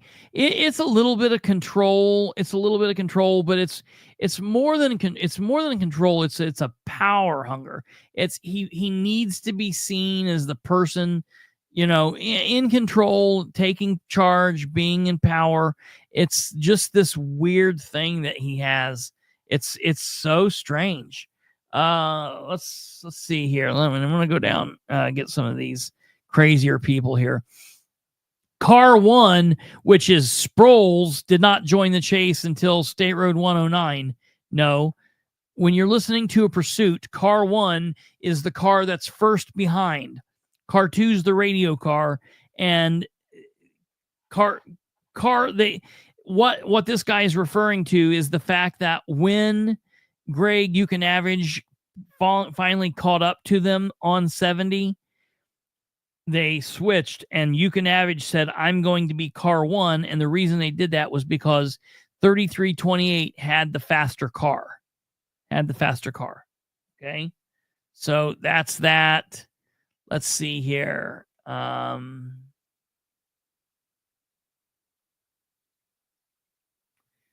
of weird. You are blowing up police and civilian pictures to investigate.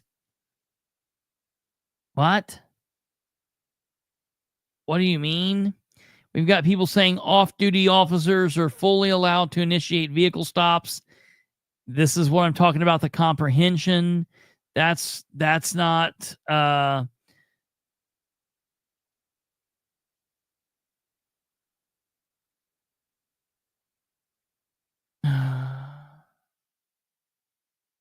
That's not what's going on here, okay? Why do you care? Why do you care? He helps so many people. Well, he helps so many people. Why do you care if he violates your rights? Why do you care if he's a racist asshole? Why do you care? He helps white people, right? I don't care if he was wearing a skinned opossum as a loincloth. He's trying to keep people that break the law out of the county. That's fine with me. No LE officers know why the person runs, but that is the possibility they just raped or killed or robbed somebody. This person literally tells me that's not John. That's not John. I said, are you kidding me? I know John, and that's not him.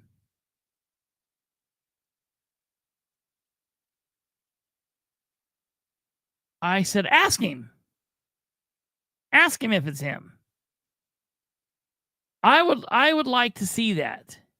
He's the only sheriff in the last 20 years that actually responds to calls and makes traffic stops constantly. Yeah, you're proving my point here, dude. Jesse, you're proving my point. Previous sheriffs only responded to major incidents. It's almost as if that's what they're supposed to do.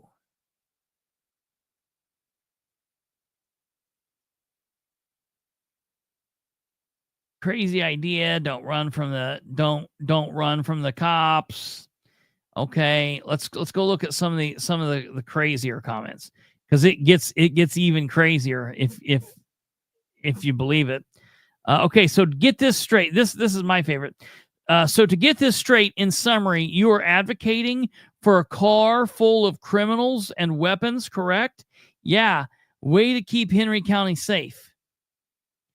The two things don't go together. Why is me wanting Sproles to do the right thing advocating for the bad guys? Julian Pinnicuff, definitely not John Sproles, but okay. Definitely not John Sproles, but okay. Are you saying this isn't John Sproles? Definitely is not. These people are living among you.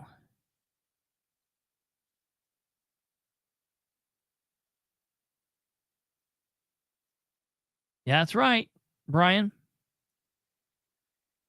Okay, let's get down here. Had the guy stopped, no pursuit, one more for the good guys. Okay, I guess. Better read most department policies in the state of Indiana. Let's see what I know for fact in 76 police departments in Indiana. If you're in plain clothes, let's see. 1 badge, 1 weapon, 3 radio, you can conduct police activity. I'm not talking about police activity here, you numbskull. I'm talking about making a traffic stop. And that's why comprehension really comes into play here. Damn, I forgot. Emergency life-threatening situation. Even without any of that equipment, police always have their badge and weapon. They always do.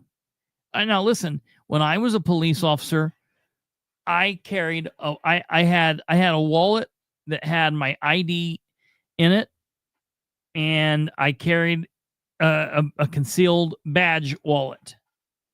So when I got my wallet out and just did stuff, no one knew I was a cop. But if I needed to show a wallet, I could pull the thing back and it would show, hey, look, there's a badge. You know, there's a couple different types of cops out there. There are the cops that put it on everything. And then I just always thought, for tactical awareness, I didn't want people to know. I didn't go shouting it from the rooftop. That's the whole reason I don't do the whole open carry thing, man. But some people. Anyways, whatever. That being said, there were times I didn't have my badge or gun on. That happened. That's exactly right, Brenda Greider. Right there. Fox 59 just ran the story again. If there wasn't a lot of unanswered questions, why are they still talking about it? Keep that point in mind. I'm going to talk about that here in just 1 second. All right. This guy goes on. Sir, you should school yourself a little more before, Most policies are public record. Final results. Guns wanted person off the streets, not a bad catch. I always love when someone tells me I should school myself a little bit more. Okay. So I said, bro, it's best to sit this one out, but I'll play along for a bit. So you and I are talking about two different things. I'm not talking about engaging in police work. I'm specifically talking about making a traffic stop. You are correct. An officer or deputy can work in plain clothes, and they can absolutely conduct police activity. But what they can't do is make traffic stop or attempt to make a traffic stop if they are in an unmarked police car and in plain clothes. That's illegal in the state of Indiana unless the car is being driven by someone under the influence. But that is not what Sproles said when asked. When asked, he said 1037, which is Indiana Police Code for suspicious driver vehicle. And I'll end with your snarky comment back at you. You should school yourself a little more. All police policies called SOPs, standard operating procedures, are public record. However, we're not talking about policies. I'm talking about the Indiana law. Unmarked car, only if someone is under the influence. Asking, not arguing. Does this unmarked car have lights and siren? If it does, he can conduct a stop. That is a fact. IMPD, state police do it all the time. I'll bet money every chief of police and county sheriff's unmarked cars are also equipped. And then I posted the law. And then for the record, I quickly went back in time and got schooled and posted this very young looking dumbass here circled in red as a police officer being me. And was like, yeah, blah, blah, blah, blah, blah. That's me. And then after that, he didn't really want to play anymore. So that's that. But it was insane, man. Absolutely insane. But I offered all these people a chance. And I want to know, where are they? Why are they not here? Matter of fact, I've not even seen anybody in the comments. They didn't even have to come on. They could all be thrashing me right here in the comments. But I don't see a damn one of them. So, as far as I'm concerned, they've got nothing more to say. The worst one yet, let me show you this. This gentleman decided to share my post.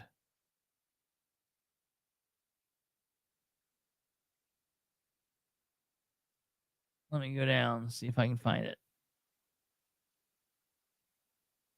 This gentleman shared my post. Okay? He shared it. And in his comments, we get this.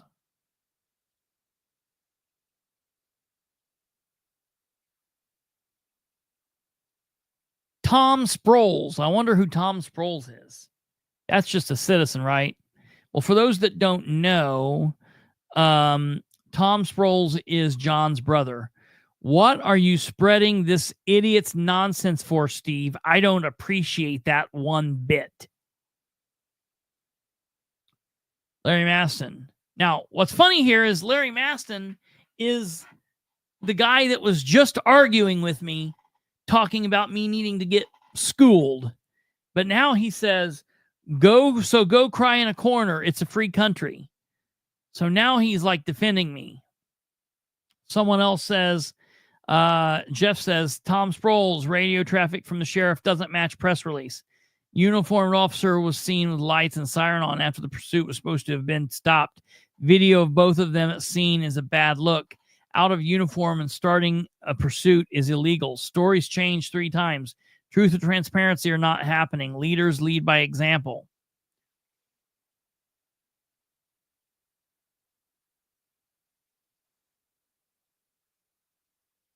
Now Larry Maston totally agrees.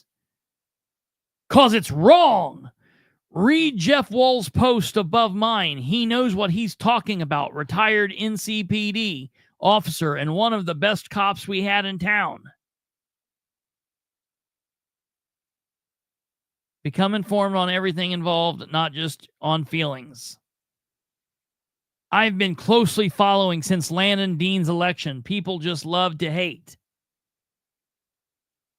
If you've been closely following along, then you know that Sproles is a complete screw-up.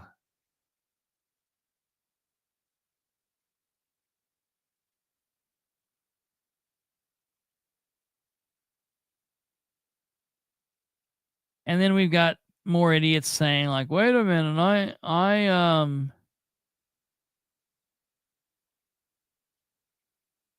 no, this guy is like saying, I was told that a sheriff's plate means a vehicle's marked. No, it doesn't.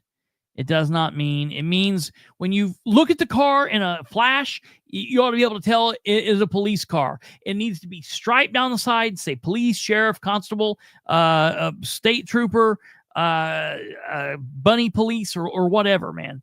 This is really crazy. For the person posting the negative articles, have you ever been to law school or the police academy? If not, shut up. You don't know what you're talking about. Well, here I am still talking. And where are you, Jack Ward? Why have you not come to fight me? Why have you not come to prove the sheriff right and prove me wrong? Why have you not come to defend your man? Where are you all at? What is happening? Tom Sproles. Tom Sproles has loved to go to his brother's defense. Tom, why haven't you called? Tom, why aren't you here defending your brother?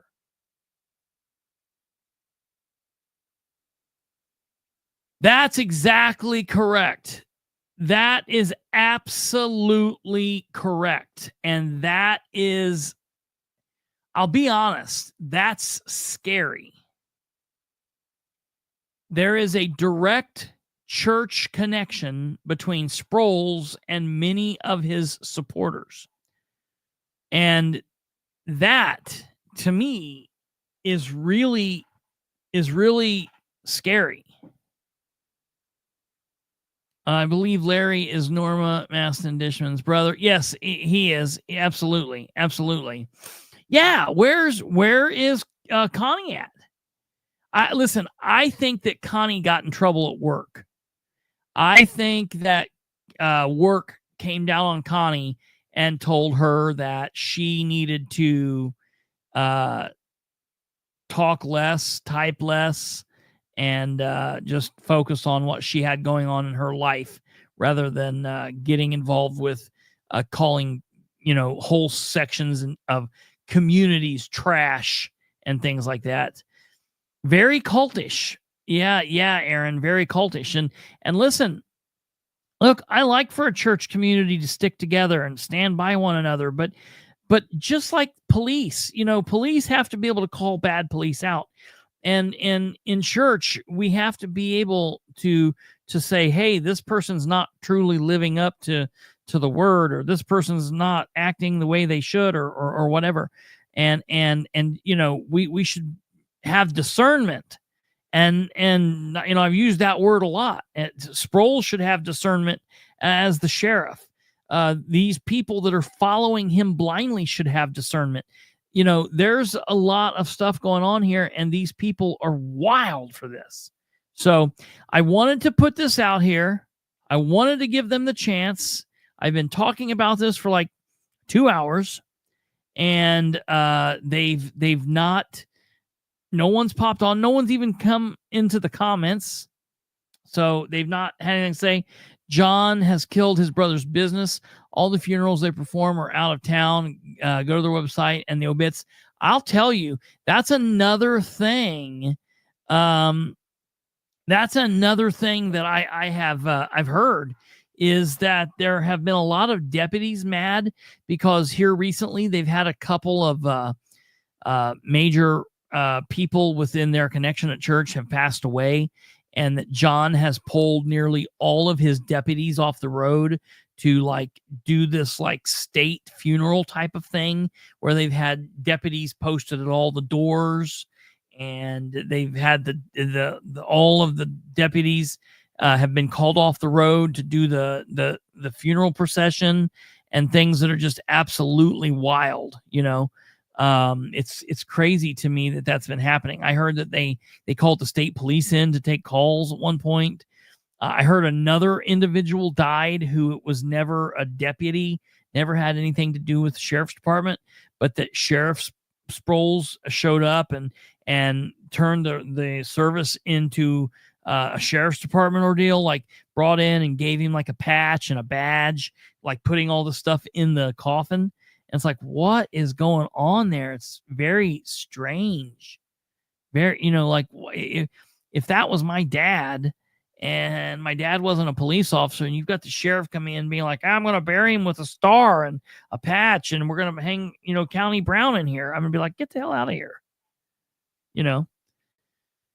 Very, very, very, very strange. Very strange. There's a great emotion and joy when assisting with baptism, but when Sproles started hauling in the galvanized tubs to baptize inmates, I was appalled. Yeah, that's the other thing. He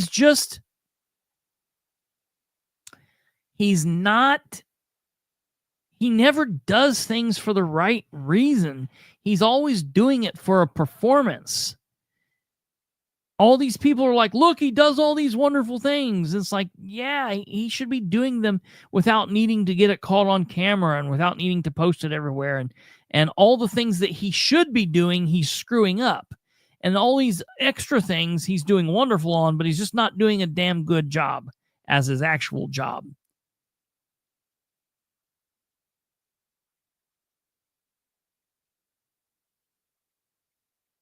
Yes, I've heard this too, and this is nuts. This is really crazy that Sproles, and I've heard that Sproles and the coroner have actually gotten into it before, where Sproles has overstepped his boundaries and is now trying to do the job of the coroner in notifying next of kin of fatalities or deaths. And one has to wonder, is it because he's attempting to drum up business for his brother who works in the funeral home business? And I'm not going to say any names, but I'm going to tell you, I specifically have heard of an individual from Henry County that used to watch this program frequently. And unfortunately, that person passed away, and they were going to go with Sproles Funeral Home, and the family was like, nope, we're not doing that because he watched Bilbrey show, and we're not friends, or we're not fond of the sheriff, so we're not doing that. And they actually went with the other service in town because they were like, we're not. The person who I'm talking about would come back and he would roll over in his grave, or he would haunt us if we put his service at Sproles. So yeah, that's something that I maybe Tom doesn't think about, but I have to think that it's hurting the business. Sproles is out of control. So the last thing I want to say here, because this is something that should be discussed, and it goes back to Brenda's point about Fox 59 still covering the story tonight. And I know WTHR is still digging into the story. I want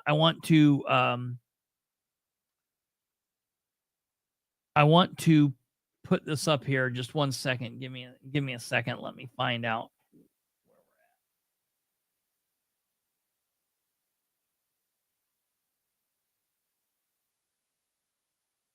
Let me pull this up here.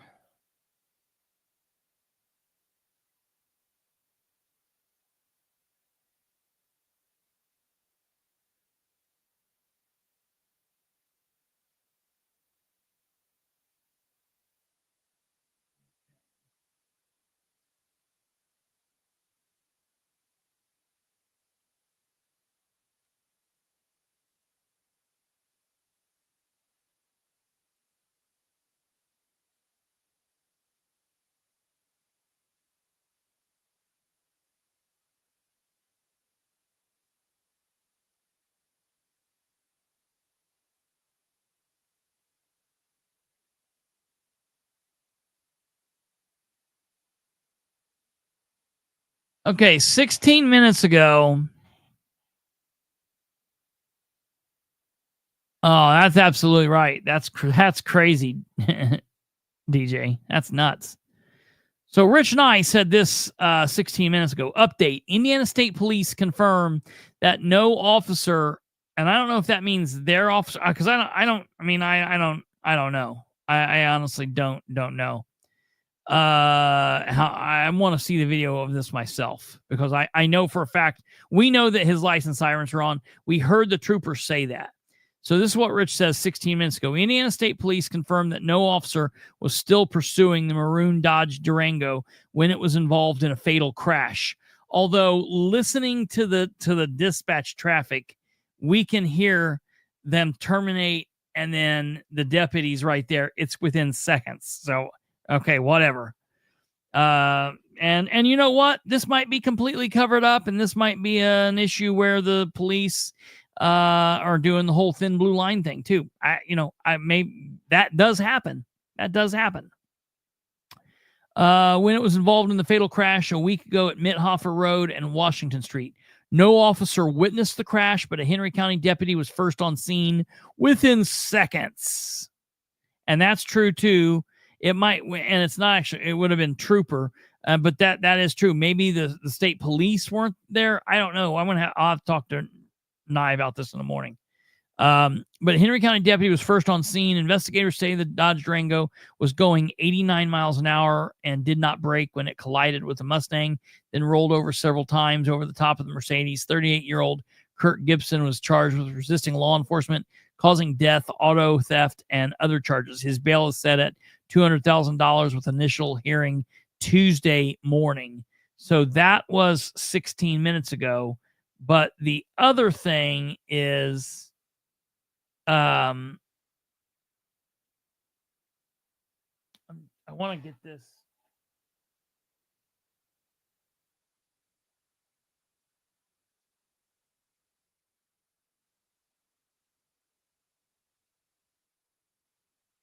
I know I have this.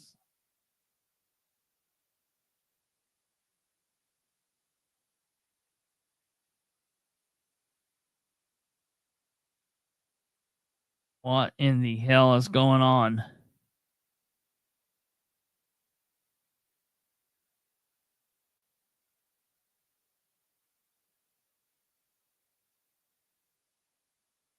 I'm trying to find that. If anybody has that state police thing, send it to me. That's absolutely true, Brian. I hear you, brother.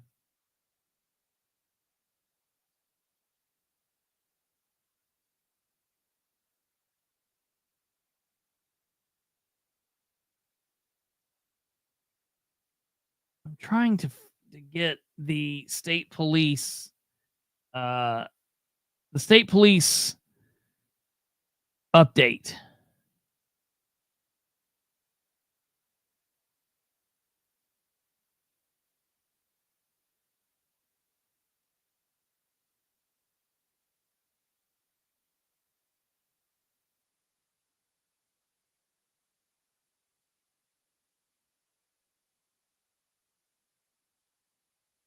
Indiana State Police.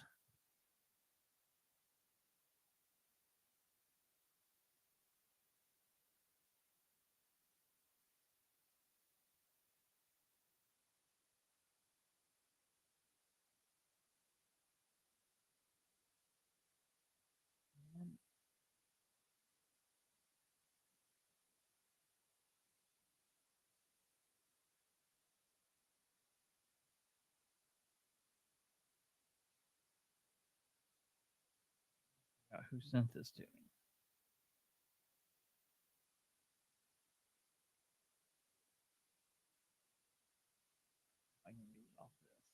Okay.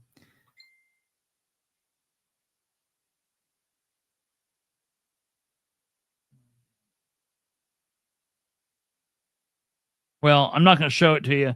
I'll read it to you. This was updated today. Indiana State Police detectives continue to review the circumstances surrounding this incident, and it's the pursuit. Upon review of evidence, video and speaking. Okay, there we go. I got a clear version. Indiana State Police detectives are still investigating a multi-agent. No, that's not the newest. The newest. Sorry, I'll have to go back to where we were. Sorry. Okay, here we go. Now, state police detectives continue to review the circumstances. This was released today on the 21st. Continue to review the circumstances surrounding this incident. Upon review of evidence, video, and speaking with those involved, we are now able to answer questions about the police pursuit and subsequent crash. The pursuit was initiated by Henry County Sheriff John Sproles after he witnessed the driver of the maroon Dodge Durango driving recklessly and erratically. Again, this is what he says days after the pursuit. So I call bullshit on that. Sheriff Sproles pursued the vehicle onto I-70 westbound towards Indianapolis. Indiana State Police attempted to deploy stop sticks on I-70 west of Greenfield. However, the attempt was unsuccessful. At that time, Sproles called for his deputies to disregard the pursuit, which is not exactly true as well. They continued on for quite a while before the pursuit was called by Sproles. An Indiana state trooper who had joined the pursuit on I-70 continued following the vehicle as it exited onto Post Road. The trooper pursued the vehicle north on Post Road. The driver of the Durango continued to flee from the trooper, eventually leading to Mithofer Road. The Durango went south on Mithofer from 16th Street, and the trooper disregarded the chase. He turned off his lights and did a U-turn going north on Mithofer, the opposite direction of the Durango. A Henry County deputy, at the discretion of Sheriff Sproles, had stayed in the area to offer officer safety support to ISP. However, the deputy was not in sight of the ISP trooper or the suspect vehicle. He was merely in the area. After the trooper terminated the pursuit, the Henry County deputy happened to drive up on the aftermath of the crash. He immediately called for IFD and EMS to respond and began assessing the crash scene. No officers witnessed the crash. ISP and IMPD and other first responders then responded to the crash scene. Indiana State Police crash reconstructionists determined that the speed of the Dodge Durango when it struck the Ford Mustang at the intersection of Washington and Mithofer was 89 miles per hour. There was no indication of brakes being applied by the driver of the Durango. After the first impact, the Durango then began rolling several times, striking the front of the white Mercedes, continuing to slide more than 100 yards before coming to rest. Okay? All of that's wonderful. All of that is fine, dandy. Everything is happy. I'm glad that all of the police are getting their stories together on this one. I'm glad that Sproles is covering his ass with what's going on here. I do just briefly want to let you hear this last thing as we end. I'm going to end with this.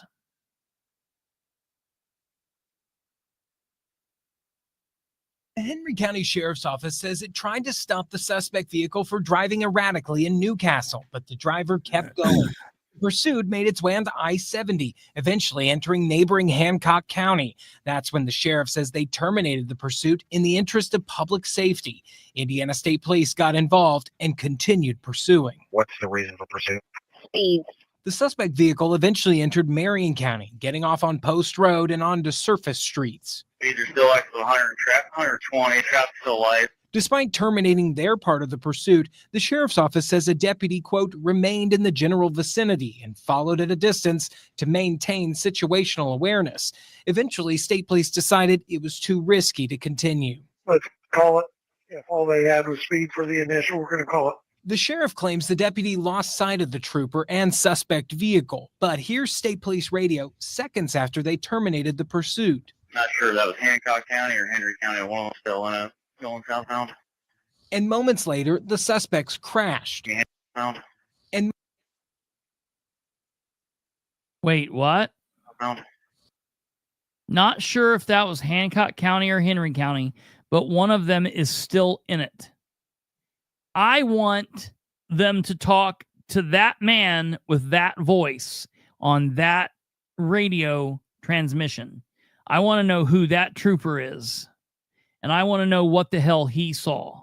So that's what I'm going to be digging into the next couple of days, of finding out who that voice belongs to. Because to me, it sounds like he's reporting something that he saw with his eye. Okay? Not sure if that was Hancock County or Henry County, but one of them is still in it going southbound.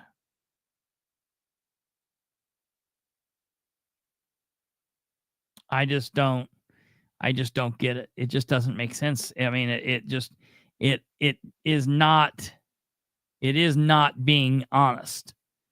We're not getting honest information from someone here. And that is a concern. And it should be seen as a concern. And it is a concern. It should be seen as a serious concern. All right. Here we go. area. 28's at 3 in Midwest I-10, catch traffic. Start southbound here. I'm going to go signal 27, about 300 south on the vehicle. Stand for.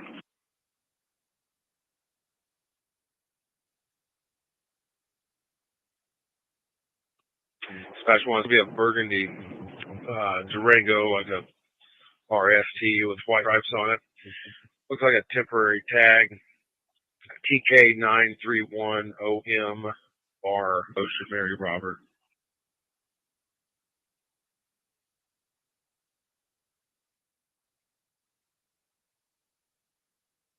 That's where he gave the temp tag.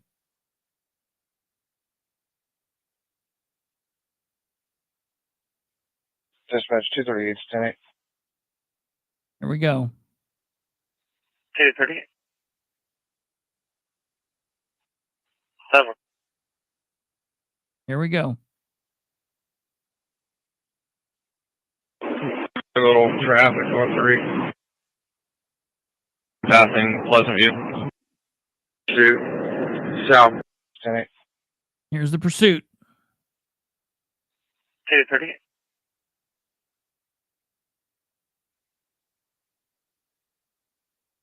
Shoot. South. 300 south. There he's in the pursuit. 28's catching up. I'm passing Pleasant View. Speed approximately 130. You know, listen to this. Turn 102, 13 miles per hour.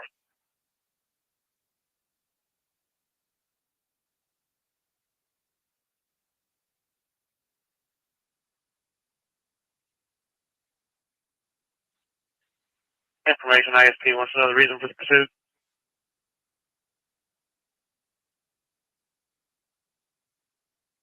.1037. 1037, suspicious vehicle. Okay, and then an ending here.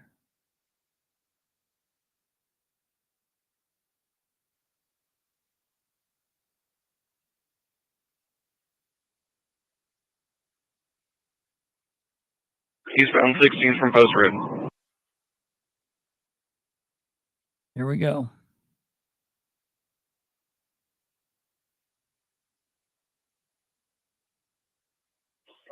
Three vehicles involved. Too far.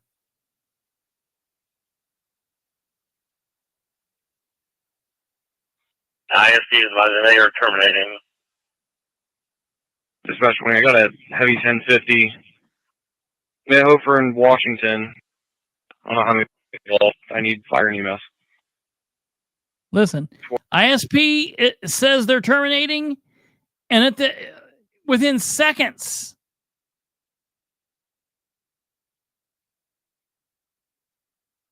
Never. ISP is advising they are terminating. Dispatch 20, I got a heavy 1050. Midhofer in Washington. And there's no editing there. That is real-time radio.